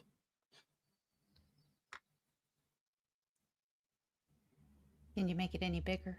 I can make it bigger. So I can embiggen. Embiggen it. Font size. How's that? Is that better? That's good. Yeah, that's So good. yeah, so here, and it's written in the first person, right? This is a first person account from Nebuchadnezzar, and this is his vision of the trees, and then it happens afterwards, I think. I'm the king, Neb. Oh, I'm No, just still sorry. I dreaming. have to. It's okay. I'll just close my eyes until you're done. Well, yeah, I'm sorry. This is It's okay. I should have. Oh, here we go. Mm. All right. Wait. Let me. This doesn't look. What am I missing here? This is Daniel 4. Give me a second. It is Daniel 4. Whoops. No, the book Den cannot be found. Daniel. Okay. Okay. There's the vision. Oh, here we go. Yeah, it starts in verse 28. That's why. Okay. So in verse 28 here. Okay, I'm slowing down now, Marin. Verse 27 actually, or 26. Yeah, as he was walking on the roof of the palace at Babylon, the king exclaimed, "There is great Babylon, which I have built by my vast power to be a royal residence for the glory of my majesty." So, it goes on, and God curses him, drives him out to eat grass like the cattle, so until he knows that he's God Most High. And then it says the sentence was carried out upon Nebuchadnezzar, and he was driven out. But then there's this prayer by Nebuchadnezzar. Wow. At the conclusion of the 7 years, right? When the time passed, I, Nebuchadnezzar, lifted my eyes to heaven, and my reason was restored to me. I blessed the Most High and praised and glorified the ever-living one, whose dominion is an everlasting dominion and whose kingdom endures throughout generations. And he goes on and on about how awesome God is, right? My reason was restored to me, and my majesty and my splendor were restored to me for the glory of my kingdom. So now I, Nebuchadnezzar, praise, exalt, and glorify the ruler of heaven, all of whose works are just and whose ways are right. So wow, we have this other text from the Dead Sea Scrolls, which preserves something like this story, but it doesn't feature Nebuchadnezzar. Let me just pull this up here. So the Prayer of Nabonidus features a different Babylonian king, not Nebuchadnezzar, Nabonidus. And in this version of the story, what happens is Nabonidus was after Nabopolassar died, then Nebuchadnezzar took the throne of Babylon. And then when Nebuchadnezzar died, his son Avil-Marduk became the king of Babylon. And then there was a palace coup. There was like a civil war, and the next king of Babylon came from outside the Nabopolassar line. His name was Nabonidus. And Okay. like all we have the accounts by Herodotus and Berosus of Nabonidus, and Herodotus is probably using Berosus too. So it's, so we have these, and then we have a couple of other Babylonian texts, chronicles that speak of Nabonidus. And the thing about all of them is they speak of him very negatively. He's extremely unpopular, and everybody just pines for the good old days of Nebuchadnezzar. Nabopolassar and Nebuchadnezzar, Oh, right? mm-hmm. Yeah. So Nabonidus is regarded very poorly by these later writers. Nabonidus, we're told, left the city of Babylon and went to live in a desert oasis called Tiamin, I think. Tiama. Shit, I can't remember it offhand now. So he went to go live in this desert oasis. Because people didn't like him. We don't know, right? We just have no idea. Okay. And it, the assumption is that he was ill, like he had some kind of he suffered some sort of ailments and went to go live. It's like how rich people do. They go to the spa. They go to like the spa, right? And he lived there to get looked after. Yeah. Left his son Belshazzar in charge of the city while he was away. So we have this text from the Dead Sea Scrolls called the Prayer of Nabonidus, and it goes like this: the words of the prayer of Nabonidus, king of Babylon, the great king, when he was smitten with a severe inflammation at the command of God in Tiama. I, Nabonidus, was smitten with a severe inflammation lasting 7 years. Because I was changed, becoming like a beast, I prayed to the Most High, and he forgave my sins. An exorcist, a Jew, in fact, a member of the community of exiles, came to me and said, declare and write down this story, and so ascribe glory and greatness to the name of God Most High. Accordingly, I have myself written it down. I was smitten with a severe inflammation while in Tima by the command of God Most High. Then for 7 years, I continued praying to the gods made of silver and gold, bronze, iron, wood, stone, and clay. For I used to think that they were really gods, and then the text breaks off. But we assume that he came to his senses and realized that God is, God Most High, and this this anonymous Hebrew exorcist helped him out. It's probably a Daniel figure, right? But unnamed, which I think is also really interesting. Yeah. So, but there's all these, like, you can hear it, right? Like this, it's a parallel version of the same story, and everyone agrees this is an earlier version. The story of Nebuchadnezzar's madness was basically replaced this story because Nebuchadnezzar was the popular king. He was the one that everybody recognized and the one that at the time everybody liked, right? But I think what's also really, I heard that. I'm trying to mute, but I don't. Oh, he's just gonna have to suffer. It's fine. What I think is also really neat about this story is in Daniel chapter 4, Nebuchadnezzar is having a moment of pride. This is kind of his thing. And this is how he's remembered, not just here, but in other places in the biblical text, right? And I think this takes us back now to the story of the Tower of Babel. It's a story about how pride, what's the saying? Pride goes before the fall, right? A mighty puppy yawn.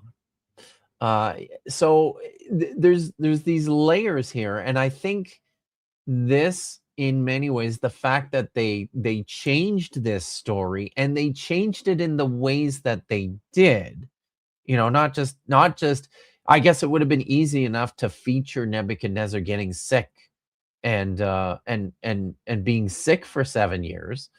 But no, they changed it into him, to reflect this already current perception of him as just this super arrogant ruler.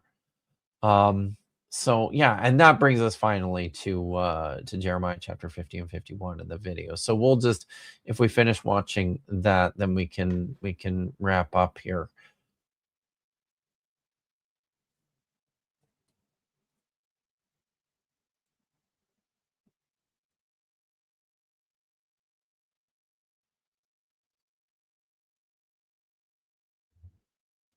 So are you okay? Are you pulling up the video? Sorry. Were you playing it this whole time? I'm sorry. Yeah, Oh, I goddamn. totally I've done this. forgot. I've done this before, Marin. It's terrible. I'm sorry. Well, yeah, it's no problem. I have to share it again because I wasn't sure you could share your screen if I had mine shared. So Oh, yeah, so I'm yeah. sitting here. Yeah, I'm just sitting here watching it. Okay, well, I gotta go back. Sorry. Oh, and I have to Funny. actually add it to the stage too. That's the Okay. important part. Yeah. Okay. I should have been watching too. I should have paid attention. I No, wasn't it's paying- my, it's me. It's me. The problem is me. Okay, so I need to go back Okay. just a little bit, Yeah. like here, I think. Some time Yeah. before this story in Daniel of judgment on Babylon. In chapter 50, verse 29, it promises that Babylon will be destroyed because she has flaunted herself arrogantly before Yahweh against the Holy One of Israel. In verses 31 to 32, the oracle continues with a direct address from God to his adversary. My quarrel is with you, arrogance. Lord Yahweh of the armies declares, your day has come, the time for me to punish you. Arrogance will stumble.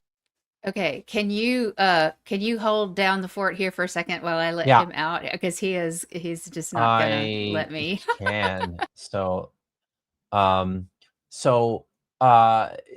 I've got these juxtaposed here, right? Like these two texts, Daniel 4:28 to 29. King Nebuchadnezzar, to you it is declared, the kingdom has been removed from you. You shall be driven away from human society, and with the animals of the field you shall dwell. You will feed yourself grass like oxen, and 7 times shall pass over you until you know that the Most High is the ruler in the kingdom of men and gives to whomever he wishes. Excuse me. So that's the judgment on Nebuchadnezzar in Daniel 4. And I've got that juxtaposed here with Jeremiah 50, 31 to 32. God speaking again. And like the text, most interpreters, most readers will say that this is just with reference to Babylon generally, calling Babylon arrogance. Your day will come. The time is for me to punish you. Arrogance will stumble and fall. No one will lift him up. I will set fire to his towns, and it will devour them completely. When I read this text, and when I think about Daniel chapter 4, when I think about the presentation of Nebuchadnezzar that I think is reflected then in Genesis 11, I think this is maybe directed to the king, that this is that the text here is actually calling Nebuchadnezzar arrogance, which I think is I think is pretty cool. So Yeah. Yeah, That is if you want to just continue. okay. Thank you. Stumble and fall. No one will lift him up. I will set fire to his towns and will devour them completely. Is it any wonder that a story like that of the Tower of Babel might have been engendered from similar feelings as these? I think it is likely that there probably was something like this story in early layers of the Yahwist's grand narrative that the Judeans carried with them when they were deported to Babylon starting in 598 BCE. A fitting end in the counter-narrative to the celebration of Uruk that appeared in the Epic of Gilgamesh that also transitioned to tell the story of the first of the great wandering patriarchs, Abraham. But while the Judeans languished in Babylon, the increasing success of their adversary, Nebuchadnezzar, the expansion and the flourishment of his city, the renovation and the completion of the most enormous structure that anyone had ever seen, the house of the foundation of heaven and the underworld, prompted this reflection that the ziggurat built of fired bricks and pitch, which seemed to pierce the sky itself, is what sparked the anger of God. It was the pride of Babylon and her self-aggrandizing king that would lead to her own downfall. I'm I'm very serious Kip at the end there, Davis. Don. So Thanks. we can drop it now. So now I'm just gonna put another couple of texts up here that didn't make it into the video. So this is Jeremiah. This is another text from Jeremiah chapter 51, starting at verse 34. Nebuchadnezzar, king of Babylon, devoured me and discomfited me. He swallowed me like a dragon. He filled his belly with my dainties and set me down like an empty dish. Then he rinsed me out. Let the violence be done me and my kindred be upon Babylon, says the inhabitant of Zion. And let my blood be upon the inhabitants of Chaldea, says Jerusalem. Assuredly, thus says Yahweh, I'm going to uphold your cause and take vengeance for you. I will dry up her sea. I will make her fountain run dry. Babylon shall become rubble, a den of jackals. Remember the wolf at the beginning in the Lego scene? It shall become a den of jackals, an object of horror and hissing, without inhabitant. Like lions, they roar together, they growl like lion cubs. When they are heated, I will set out their drink and get them drunk, that they may become hilarious and then sleep, an endless sleep, never to awake, declares Yahweh. So and here you have, and you see it also, I won't pull the other text up, but you see it also in like Isaiah chapter 13 talks about Babylon being a haunt for jackals. I like the image at the beginning there of the jackal in the city of Babylon, and this final desertion all plays into this stuff too, right? Yeah, it's I just a quick aside. Jeremiah is and so the lost scrolls of the book Scrolls of of the Book of Anshar. Anshar. That's what I think Awesome. every time. Yeah, So yeah. So there's those themes, they kind of keep recurring, or they keep coming back, or the symbols. But I thought you said more in this. I guess you did talk about like being exiled from Eden, right, and out into the countryside. So for those of you who haven't seen City Folk, Country Folk, or that we talked a lot about, so that it's taking these stories, it's like people don't know this, it's such a small little story, right? But there's so much around it that's really fascinating, that fills in so many gaps. Like people ask, little kids, when they read this story, it's like, why were they trying to reach God? I mean, like, kids growing up after the space we landed on the moon and stuff like that, right? Yeah. So it's like, this is not that, there's no Rakia, right? And there's I've heard cultic readings of this story too, that it's they're building they are building a ziggurat, like a temple, essentially. Mm-hmm. But that was the point of conflict for for Yahweh, why he had to send everybody away, get them out of Right. the city, was because of the threat posed by these other gods. I've heard that, and it just doesn't, like, there's plenty of texts in the Bible which feature Yahweh in conflict with other gods, and this isn't one Right. that like the there's none of the types of words or terms or phrases or images that you see in common. So I don't think that's what it is, and that's why I think it's just simple to settle on this theme of pride and arrogance. Well, Uh, is it not also like I agree. It sounds to me like that, especially with all the Daniel uh, text. But and it kind of industriousness harkened us too. back to the Garden of Eden story where, you'll be like the gods, right? If you get up Right. here, Yes. yeah, if you get up here to Yes. heaven, you'll be, why do you think you can be like Yeah, us? that's a good one And too. this modern story about like they're gonna go steal stuff from heaven, right? I mean, that's what it sounds like. They're just gonna mine the gold and lapis and whatever there is and in That's very heaven. cool. Yeah, it's Yeah. kind of wild. But Yeah. but yeah, but that's part of that arrogance, right? Yeah. To be like Yeah. God. To Yeah. just, yeah, to and so there's something else that is I'll mention this too.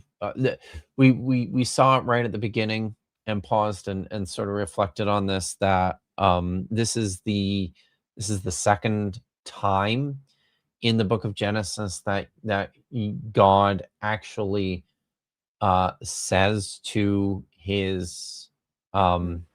his divine council, let us um go down and confuse the languages. It's the same. It's like Yeah. this plural uh future verb that's applied to God also in Genesis chapter 1. It Right. recurs here too, right? So Right. which is Right. pretty And if you cool. want to know more about that, look at polytheism in the Hebrew Bible with We've me and done Kip. that too. Look at that. Really. Yeah, we We're talked just about working that. our way through it, right? I know. Yeah. Yeah. Oh, Well, the city versus the country, right? It's yeah. the Hebrews, Cities are right? bad. Cities are Yeah. bad. You get out of the city, and you have to spread yourselves out over the whole world. You don't cluster together in the city, which is what cities encourage, Yeah. right? So Yeah. it's part of that, ethic of of country living. Yeah. So Yeah. get out into the wide open spaces. Right. Touch Yeah. grass. Yeah. Yes. Instead of Exactly. eating it, right? Um, the potential for biblical Karen, heist movie. 2026. Touch grass instead of eating it. Yeah. No, but like I would like to see the movie of this short story with I do too by now. Now Chang. that you Yeah. mentioned it, it's Yeah. very much I so. think there needs to be So a I've movie got, of come it. on, why don't I have, or why don't you have any Hollywood writers or producers in your chat or mine? Get on it. Oh. I know the We brother of a the I Hollywood writer, oh uh, but I don't really, you know. Yeah. yeah, So cool. So that's it. That's what I got. This was fun. yeah, this it really just like I saw the video, right? But there's even more. There's even more here. It's really cool to see Yeah. all the different connections and the Hebrew story juxtaposed to the other stories. That's really, yeah. We're Oh very, yeah. very lucky to have you tell us stuff like this. Makes Oh, it, thanks. yeah. I I never liked the I like Hebrew talking. Bible. You might have known. I like talking, Well, and I require a lot of attention, and I But I mean, it's So, interesting stories, though. You were, yeah. So, like, that's the they thing. really Like, are. I never really liked the Hebrew Bible, but it's because I didn't understand it, and now I'm starting to. So it's kind of cool. And it's kind of cool, right? Yeah, it is. You may not fucking love the Bible, but Maybe not it's yet, but I do think it's as all right. influential as you do. Yeah, so it's good. It's good. So, So all right. to finish up here, can I just show this quickly because we were talking about There was one more. somebody. Oh Will yeah, you yeah. Go ahead. hold real Go quick ahead. because it's part of Yep. this. Oh, we miss you. You have to go back and watch because there's stuff that you would Oh my really God. like. I showed Yeah, a picture of an Aramaic incantation bowl, Simone. yeah, yeah. I have Very to go back sad. and see. Yeah. Okay, so this question, would the city versus country element also play into Nebuchadnezzar's come to Yahweh Yeah, moment right. after the 7 years in the So wilderness? Exactly. Like he yeah, was exiled from the city, and that's only in right. the country did he like Did he have his change. come to Mm-hmm. Jesus moment? Come to Yeah. Yahweh. Yeah. Come to Yahweh. That's good. So no, Yeah. yeah, Yeah. I think there's something Yeah. to It's a that good too. point. What were you gonna So say to finish so up? to finish up because somebody a couple people and especially Ryan were commenting on Michael Jones's voice cracks. Oh. So Oh I yeah. thought because I am running down memory lane here. Okay. The very first time my best friend is Dr. Joshua Bone. We've been working together for years. Um, the very first time that he and I did a project together, it was in response to a Michael. All my firsts are Michael Jones. I don't know. Please don't clip that. It's It's getting late. or do and send it to him. Yeah, on my Uh, first. uh, so we did a response to a Michael Jones video, and I swear to God, this was his idea, not mine. So don't blame me. But he's like, okay, uh, we should do this for the beginning of the video here, because Michael Jones, his voice cracks. Press play. Come on. Here's your taco, mister. Whoops, fell in the fryer. I'll get it out. Oh! Yeah, Oh! so skeptics want us to believe that Jewish scribes got together at some point in the past and said, you know this pagan epic that claims gods other than Yahweh rule? I think we should take this section where the wild humanoid sleeps with a prostitute and use them as our oldest known ancestors that were set up to rule as priests in God's sacred garden. Sound good, guys? And then everyone clapped. Oh! Oh! I am. Listen, Josh. Josh is just a terrible person. What can I tell you? It's Oh, it's I yeah. maybe I'm a little bit more mature now than I was 5 years ago. Like that. It's me, and very funny. Yeah. Then everyone clapped. Yeah. Yeah. It's true. Yeah. So, So it's that evil. Yes, that's right, Tommy. It's the never evil bow tie. never trust a man in a bow tie. Oh my gosh, that is yeah. That's pretty funny. Yeah, That's good. cool. Well, thank you so much for sharing all that with us. We learned a lot, and yeah, pretty Anytime. fun. Pretty fun. It's fun. I like coming here. Yeah, we enjoy it. So we enjoy it. And we learn so much, so that's fun. So hopefully you'll be back soon. Hopefully. Thanks again. Bye.